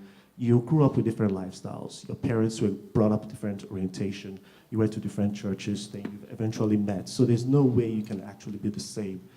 But you have to understand that when you have that at the back of your mind, you will now allow her to be part of you. I'm still working on it. I mean, we've been married for 3.5 years, and every day I learn. Every day I learn, okay, I have to be patient. Every day I learn, okay, I have to introduce her to this. Every day I learn that, okay, let's work together. Because over years, how many decades I have set my ways, and now I'm trying to merge or create a union forever. Okay, one more person, because I have a whole lot of questions in my hands and our time is going. So one more person, then I'm going to ask each of y'all one of these so that everyone's question gets answered. Oh, for the same question?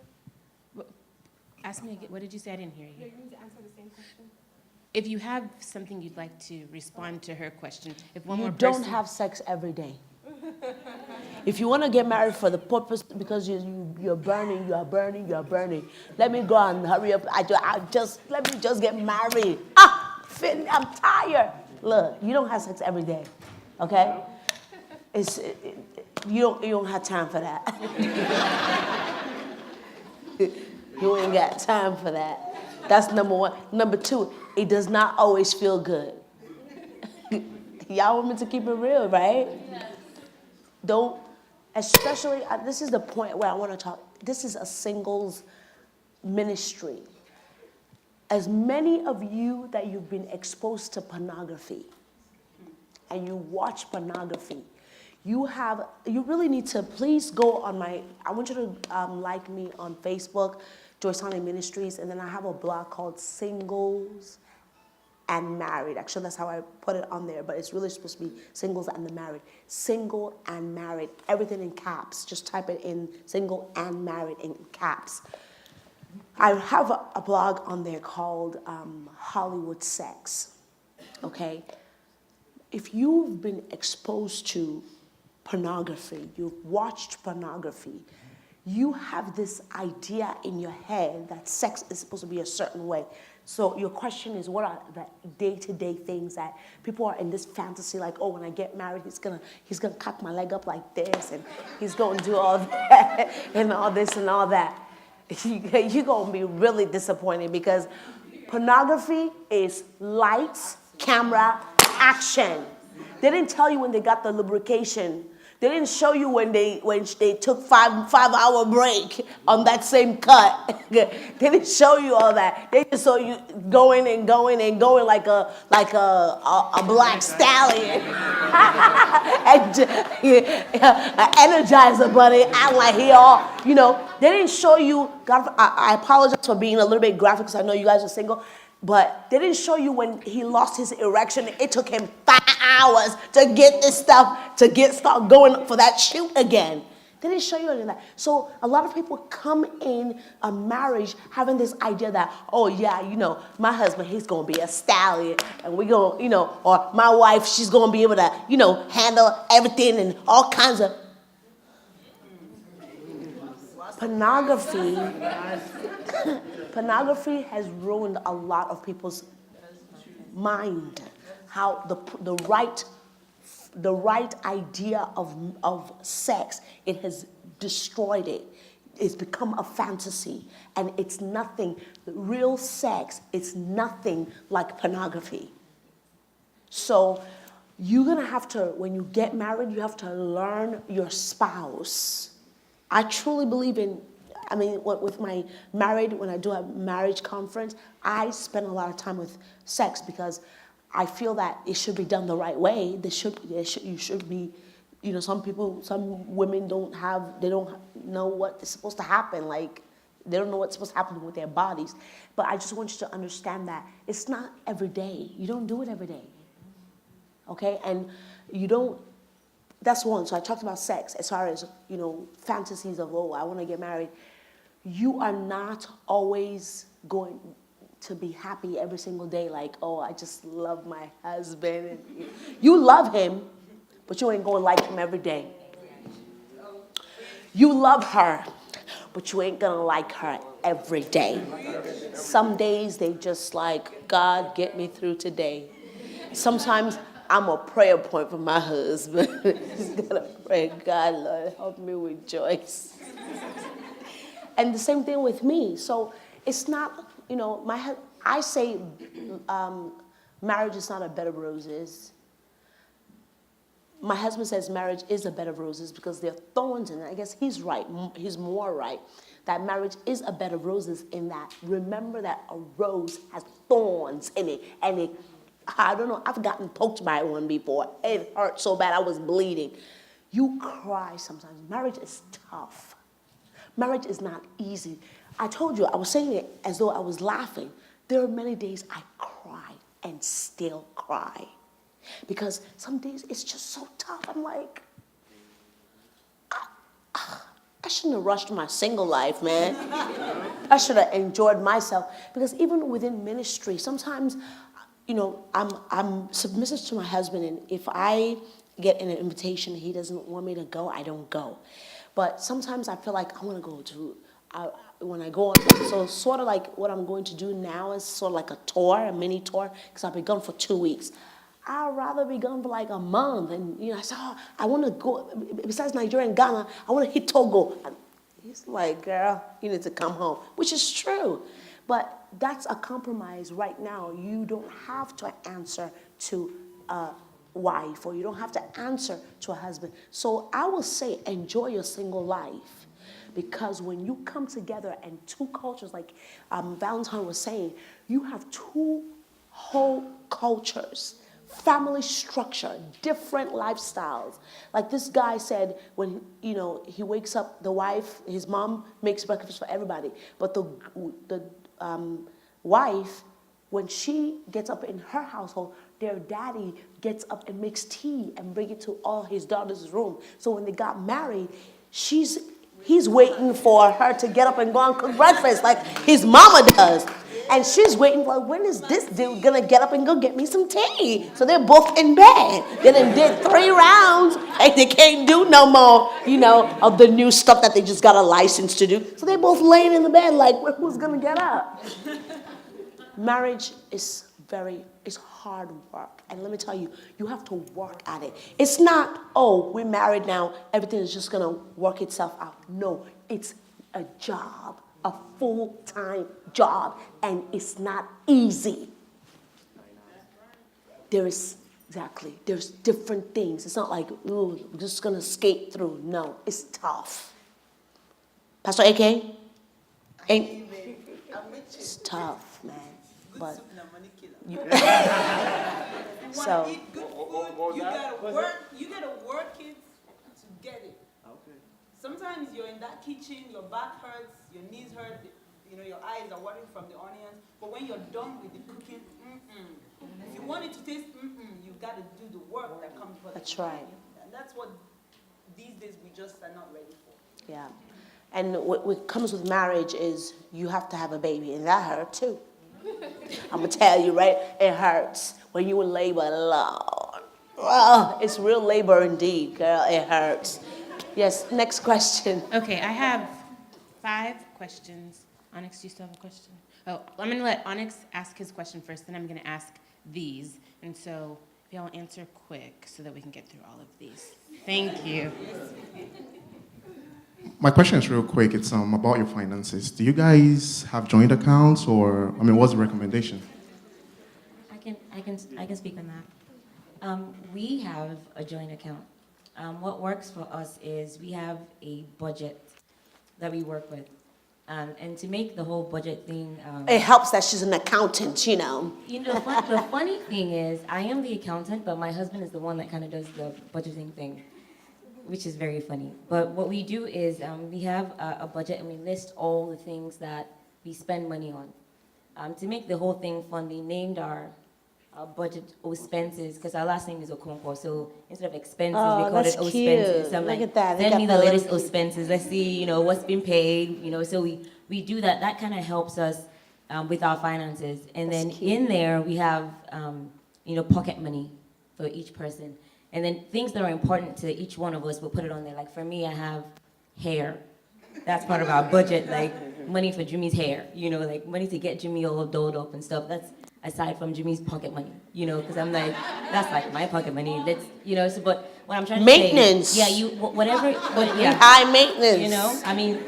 So we have, that's how we do our finances, so that we don't have the issue of, I'm asking, let's spend money on this, and he's like, well, where is it in budget? Like, I've seen the budget. We both know what's on the budget, so we don't have that problem of we're spending extra money, or this person is feeling somehow, or this person's feeling like you're holding back something. We both know what we earn. Everything's on the budget. So anything that we want to do, we plan it ahead, we save for it, and it really, really helps us. So. But every couple is different. But yeah, every couple is different. That's what works for us, because that's what we spoke about, and that's what makes it. So I'm comfortable having him handle everything, because of everything's already in the budget. We've already seen what we're doing. So that's what works for us. Okay. I think we're a little different. I'm going to call it slightly in transition. My wife does not like to see numbers. Let me rephrase. She hates to see low numbers in a bank account. So if there is a chance that there's $10,000 there and she has to spend 8,500 of it, she's not happy. So she'd rather just say, you know what, it's either you're leaving this 10,000 in my account and it stays there, or if he has to go, please just take it. I don't want to see it, because it will spoil her mood. If she gets money, I just spend it, she gets in a bad mood. So for a while, we kind of did an overview together, but I never, I would never really quote unquote burden her with how much there was left because it would always make her unhappy. But as we've kind of gone on, I think one of the things we've tried to realize is, I think someone mentioned this was, people asking questions about money, and we're, kind of not on the same page. So right now she's at a phase of overcoming her fear of the low numbers, and just getting to a place of understanding, and understanding each other's, finances. Like Jimmy said, what is important to you, things like hair. We all laughed at that, but that really is not, that is not funny at all. If you're a man, when your wife tells you that she needs to buy makeup, it will hurt. I promise you it will hurt. But trust me, you don't want to be sitting next to her in church if she hasn't done her makeup. No. It means you don't want to be that guy. I've never had a problem with my wife. My wife can ask for a ton of things, and I'll just be like, really, for real? She'll just say new clothes. I'm like, you have like 10,000 clothes. Well, she says, like that. I need to get my hair done next week. Man, I will find a way to break the bank. I say, this has to happen. And you have to identify those things. I mean, some of this, and we're laughing, some of it is aesthetics. But like Jimmy said, what is really important to each of you? And you have to identify those things. So, we're trying to get to that place where, she's a little more comfortable seeing the numbers, but with understanding. And that, I think, is the key thing. There's understanding. No one formula is going to be the same. Sometimes circumstances will change. There are going to be times in your life where there's next to zero disposable income. I take it back. There's going to be times when you have negative disposable income. And there's going to be a time when there's, a lot of surplus. Then you have to go into decisions like, do you bless people? Do you give it away? Do you give to the church? Those decisions you also have to come to together. But the key is understanding. Thank you. So we have 5 questions left. We're going to start with you, Pastor Bally. And we have about 5 minutes left. So if you could very quickly help us answer these questions. The first for you, Pastor Bally, what are some red flags when choosing a mate? Red flags. Biggest red flag, if they're not a Christian, run for the hills. Amen. Biggest red flag. Second red flag, and Pastor Joyce touched on this, how are they when they're not with you?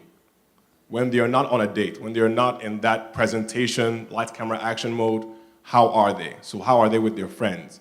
Do they keep relationships? Do they gossip? Have you noticed that everyone, when you say, oh, you're dating this person, people go, really? That is a red flag. You need to investigate that. If you get too many of those stories, you need to run for the hills.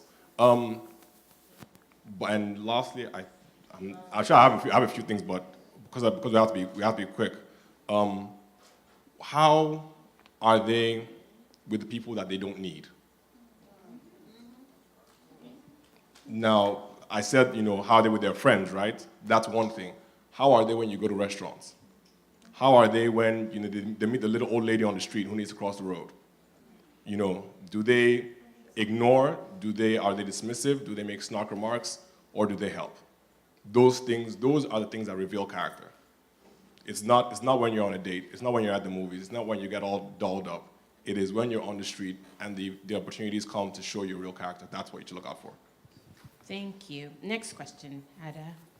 As a woman, how do you draw the line between being a confident woman and too picky when choosing a guy? As a woman, how do you draw the line between being a confident woman and too picky when you're choosing a guy? I think it goes with what Pastor Joyce was saying, is knowing what you want. But then again, I think sometimes we tend to rate things that are not very important. Like being black, like totally dark. Yeah. God was like, that's not important. Yeah, I was going to say on your appearance. The truth is, and I'm going to be real frank and honest, a lot of women, especially when you're dating, you place a lot of importance on how he looks. He's a certain height, he's a certain complexion. Looks are important. But the truth is, if you marry a man that doesn't treat you well, right, and he looks like Denzel Washington, all right, he will quickly turn into, what's an example of an ugly person? He will become ugly to you instantly if he treats you badly, no matter how handsome and tall he is.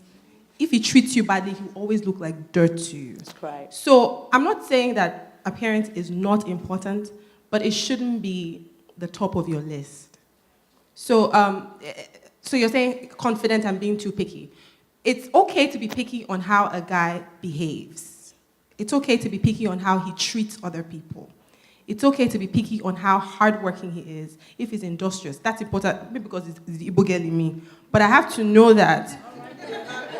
Yeah, take care no, of this. be real. Yeah, I have to know. Those, I will be picking on those things because those things are eternally important. For our journey together for 60, 70 years, that's important. So I'm going to be picky on that. I have to know that you're industrious, you're going to provide for me and my children. I'm not saying that I won't provide, but I have to know that you can provide for me and my kids. I have to know that you're respectful. I have to know that you treat people with respect. I have to know that you're capable of loving. You're capable of opening your heart and loving. You love me, you love children. I have to know that you love our children, you care for them.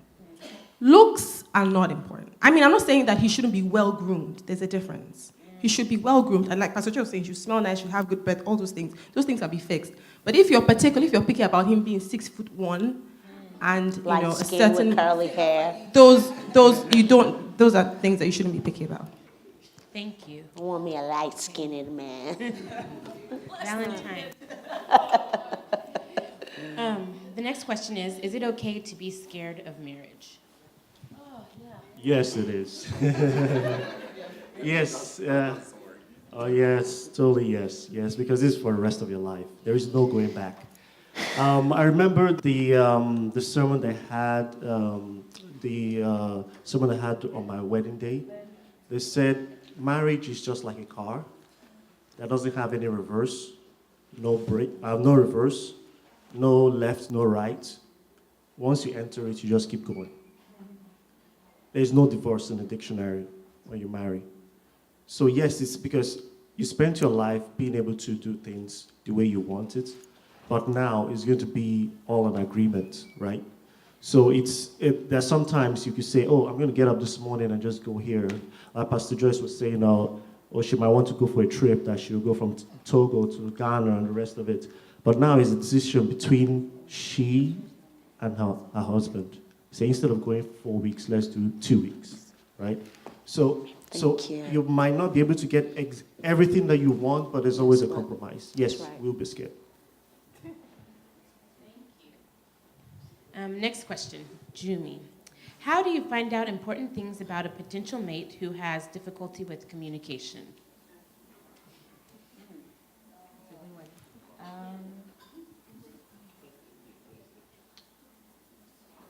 I guess you just kind of, if the person has a hard time telling you, you just have to be creative in the ways that you find out the information that you need. So it's either you're in scenarios where you're trying to find out, let's say you're trying to find if the person is caring to others. If you say, do you care about other people? And the person's like, well, I guess. You know, when you are in that situation where other people are around you and that person, then you watch to see how that person, you know, reacts. You can get the information that you need when you're in those situations if the person is not upfront with telling you when you ask the question straight up. Thank you. And the last question for you, Pastor Joyce. In a society where sex is everything, or at least very important, how do you keep a guy interested or willing to date you if you're not sleeping with them, especially since there are girls out there willing to sleep with a guy after the first date? A 25-year-old lady or older isn't that desirable if she's not sleeping with the guy. Okay, so I want to take that question from the end first. No matter what you do, when it's too long, it's going to be a problem. You need to first fix a date. It's like with exams. You just finished medical school. If you do not ever fix a date, like pick a date, you will never study. It's like nursing school or law school. If you don't ever pick a date, you will never get serious with studying. But if you know that in 3 months, on the 15th of June, I'm about to take my test, you're gonna start studying. So what am I saying in essence? If you cannot court forever and expect the guy to continue to wait or the girl to continue to wait. It's like, that's why I don't encourage 3 years dating. That's crazy. 3 years courting, that's crazy. You can't do that. You have to pick a date and say, we are courting for this amount of time. With my husband and I, we knew that we were gonna court for 6 months. Everything we needed to make that decision while we were courting. Is it gonna work or it's not gonna work? We were working with 6 months, and I'm gonna tell you, between a year, maximum a year and a half, 2. If you don't get married, you're setting yourself up for serious failure. So if you know I have 6 months or I have a year, maximum, I don't even want to say 2, maximum, a year and a half to work with.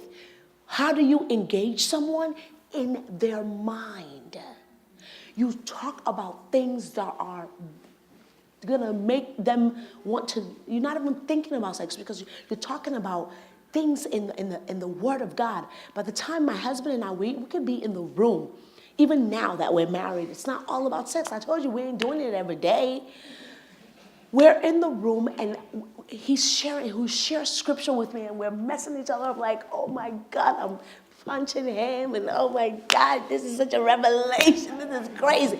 Or I'm telling him this, we're talking scripture. So I'll come up with this revelation and say, honey, you're messing me up. And we get ourselves engaged in other ways. So there's so many things you can do. Have intelligent conversations. Talk about different things. Go out. Do things outside. Go to the zoo, bro. Go to the botanical garden. Don't be up in the house. You're going to mess it up. So there are many ways to engage yourself. If it's short time, you can't be dating 3 years. How many years are you going to be engaged? I'm engaging you. I want to have sex. Shut up.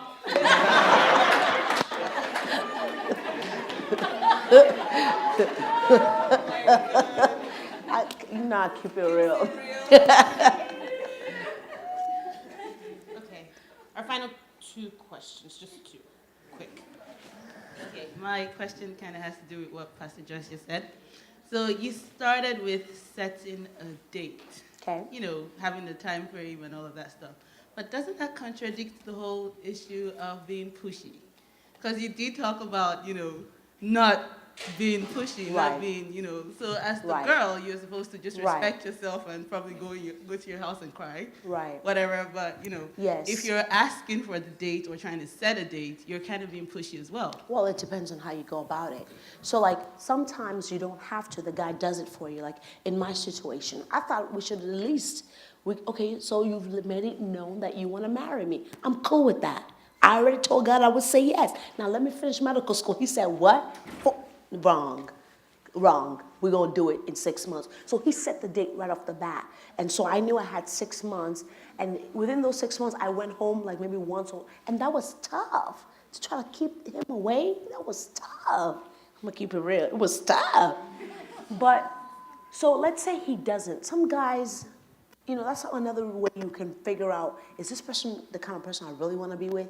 Because if a guy says he's interested in you, he should already give you a time frame of when he wants to marry. Because, and so let's say he doesn't, you're going to have to find creative ways to help guide him to a final boom. We need to fix a date without being pushy. So everything is about words. We need to really learn the language of expression, different ways of expressing different things at different times and seasons. So yes, you have to help him figure out a date without being pushy. So I don't think we have enough time to go into a scenario, and I can really give you a scenario maybe afterwards.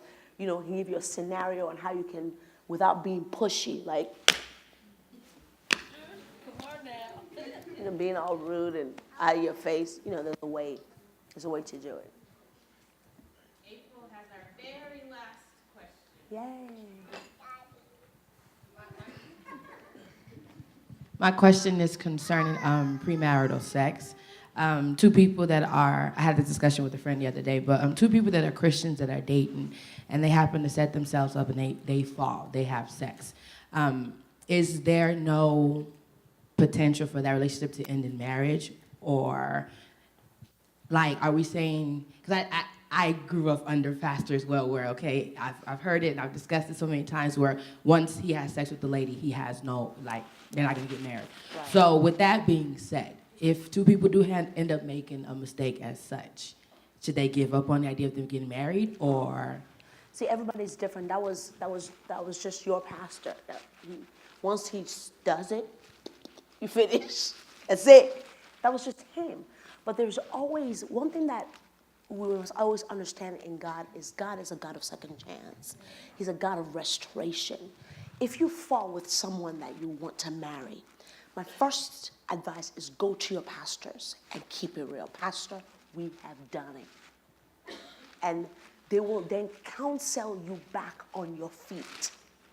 Just because you've fallen does not mean you cannot get back on your feet and still, you love this person. You obviously, just because I had sex with them doesn't mean I'm just now ready to just throw them away. You still want to go with this relationship. But for the purpose of not having issues, spiritual issues in the future, you want to be counseled right, prayed for, and go through deliverance even.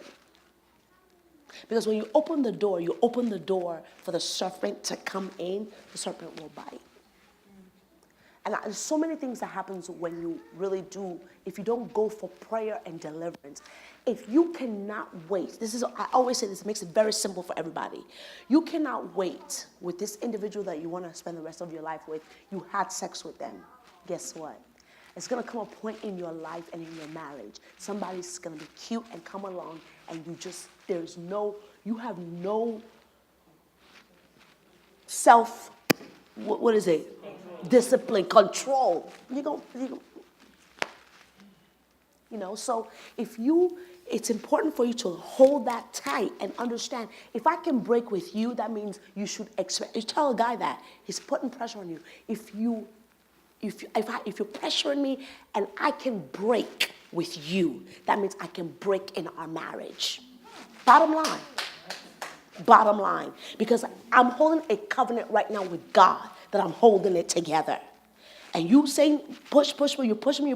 If I can break with you, somebody else can come and break our covenant. And that's the truth. So if you do fall, you need restoration. You need deliverance. You need a spiritual individual to help you close that door again before you move on. There was some people that just recently, was coming to us for advice and things like that. We told them, look, before you guys tie the knot, you need to come for prayer of deliverance. They never showed up. They got married. We'll see how it goes.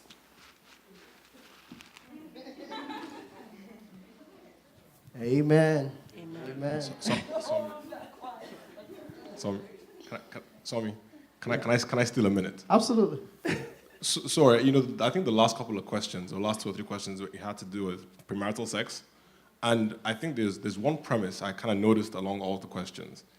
I don't know how flawed or how true this premise is, but I think that we have to think about it carefully. There's a premise that every single guy you can possibly meet is looking for sex, at least amongst the ladies, amongst these questions I heard. First of all, and I'm going to vouch for the guys in this room, I know a lot of the guys who are here, and unless they are seriously lying and the Holy Spirit has not revealed anything to me, I don't think that they are here. So the point is that if you are engaging with Christian guys, these conversations, these things we're talking about, should be much less of an issue. Much less of an issue. That's the only reason why. Much less, not. Should be, right? But you know what? A lot of people that are the problem is not necessarily in the world. It's the Christians that are watching the pornography. They have this men's thing program that they have every year. I forgot what it's called. Men something. No, men something. Not in Redeem, but it's men's ministry, whatever. Men come together to the Christian men. The hotel reported the highest in the whole year that they have other events. When those Christian men come, they have the highest rate of pornography watching that weekend. Rates of divorce in the church is equal to the world. So if we say that we come to church, but what we're watching on the internet when we get home is polluting our mind. And so that frustration wants to come out somewhere. You don't watch pornography, you done did what you got to do. It ain't good no more. You're trying to find a prey now. I got to get this stuff done because you've been polluting your mind. And unfortunately, it would be nice for us to want to say that, oh, that shouldn't lessen the church. The Christian, they come to me for counseling. That's why I've watched it again. And pornography, issues with single guys, serious issues in the church with pornography. It's a stronghold that every time I go for administration, I always pray about that. And it's affecting the women too now. It's not just single guys. Single ladies are watching pornography like crazy in the church. It's a big epidemic. But the Lord will deliver us in Jesus' name. Renewing our mind with the things of God. You have to just make a decision. I always tell people in my church that make up in your mind, I will not watch this thing anymore. Period. And then begin to fight the devil by doing other things that will take your mind away from that. And it's a big problem, but the Lord will deliver us in Jesus' name in the church. I wanted to say a couple of things about the last two questions real quick. I'll go with the last one. I don't want us to leave here and not realize, ladies, that some of the pressure we're actually the ones who are unwittingly instigating it.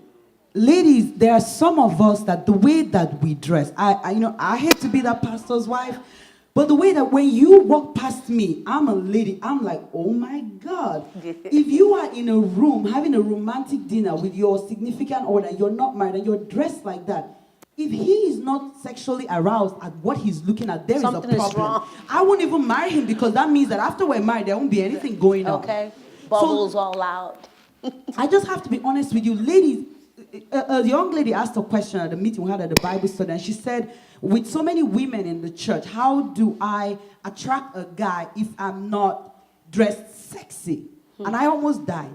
I'm like, if you attract him because you're dressed like that, that means that when you're married and you can't be cute every single day. I mean, it gets to a point, especially when, there's some really cute pregnant women, but some of us can't manage that. Like this one right here. I know, like I was telling her today that I'm so mad at you. But got her boots, girl. yeah, there will be times when that won't work. He sees you in the morning when you're all, you haven't got your makeup and your hair done.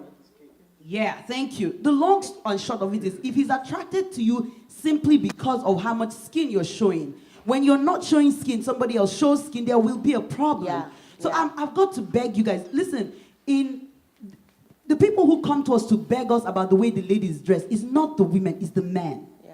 There are guys who come and meet me and like, Pastor Ike, can you beg your daughters for me? Because, oh my God, like my mind is messed up.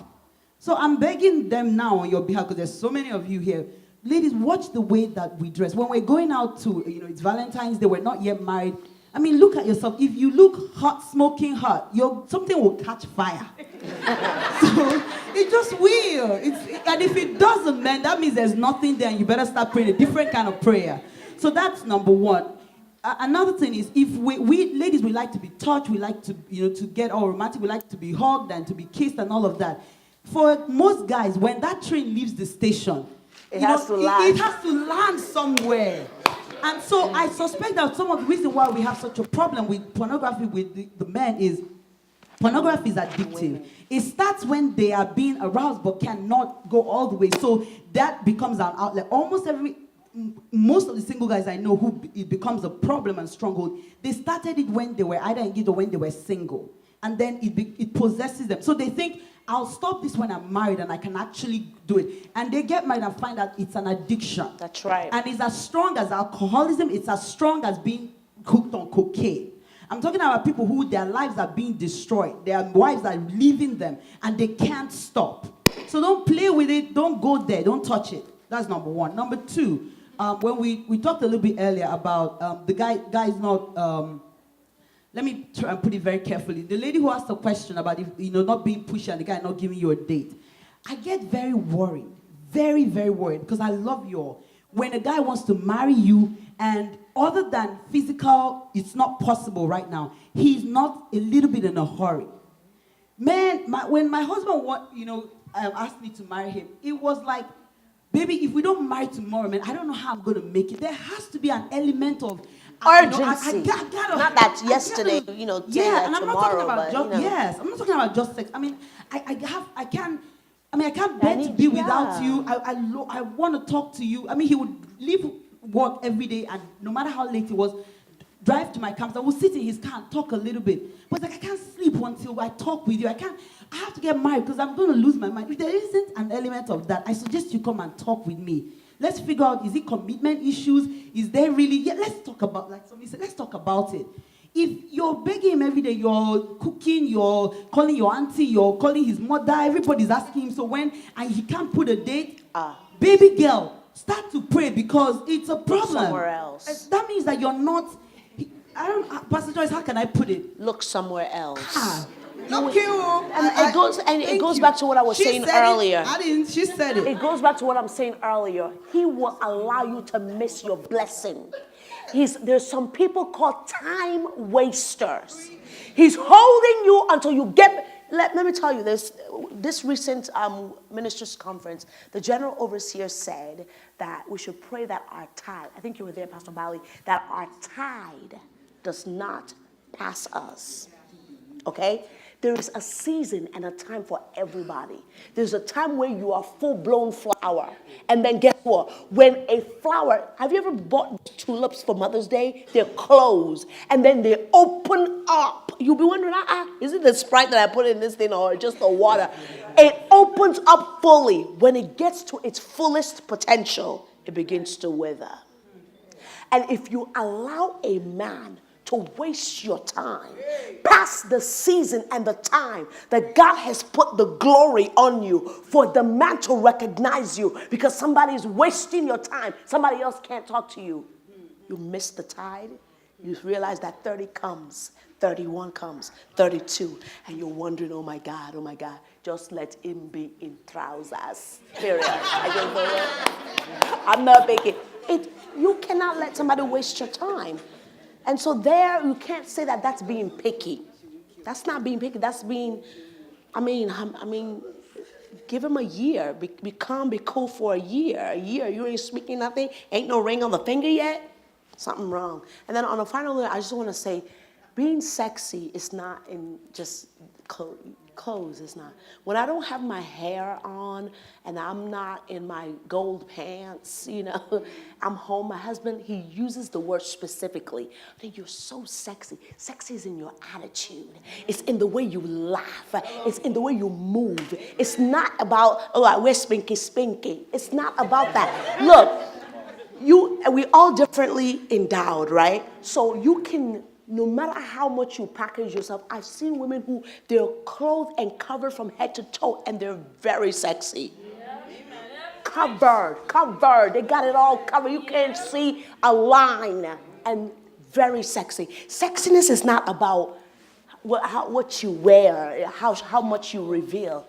It's in your laugh. It's in the way you move your hands. It's in the way you smile. Sexiness is within. It's not about what you can show on the outside. Amen.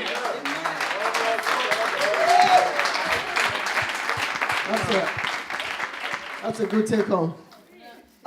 Anyone else had great time with the conversations, the questions? I'm married, but I'm taking something home because it's just that good. It's just that fantastic. I want to say a big thank you to Pastor Joyce. Amen. For coming in to bless us with the knowledge. I want to thank the panelists, Jimmy and Valentine, and Pastor Bali and Pastor Ada. It's been a great time.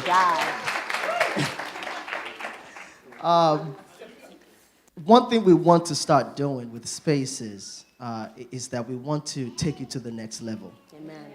One thing we haven't been able to achieve is actually build each other up spiritually. I think it's time that we stop playing around. It's time that we actually start taking actions. And that being said, the Spaces leadership team decided that we will start having fellowships and actually not just fellowships, but actually read the word together and learn together and deal with our issues together. So the very first Spaces Fellowship officially is going to be on April the 5th. I need you all to please put it in your calendars. Clear that day up. We need you to show up. I mean, the turnout today is just so great. I'm amazed at the turnout. It's just, I mean, you guys just give yourself a round of applause. It's just, it's excellent. I want to see these faces again at the fellowship. We will be deciding the location for the fellowship. We want to make it a relaxed type of feel, so it may not even be at church. But either way, April the 5th, we will be having the very first Spaces Fellowship. And all the questions, I know there's a lot of burning questions in everybody's minds that we can't get answered today. Those questions, please like my Joyce Sanni save them. Ministries on Facebook. Ask me any questions you want anytime. There we go. Post your questions to Pastor Joyce. She will answer all those questions. The ones that you can't get answered, if you want like a one-on-one type deal, please put it down. I will be available. We have a Spaces contact information up on the screen. Please write it down. All of these things we're going to tackle. We need to start dealing with some serious issues. Based off of the questions that we're getting, we're noticing that there's a lot of underlying problems that need to be dealt with. And we need to start dealing with those problems. Amen. And that being said, may we all rise as we go ahead and close the service.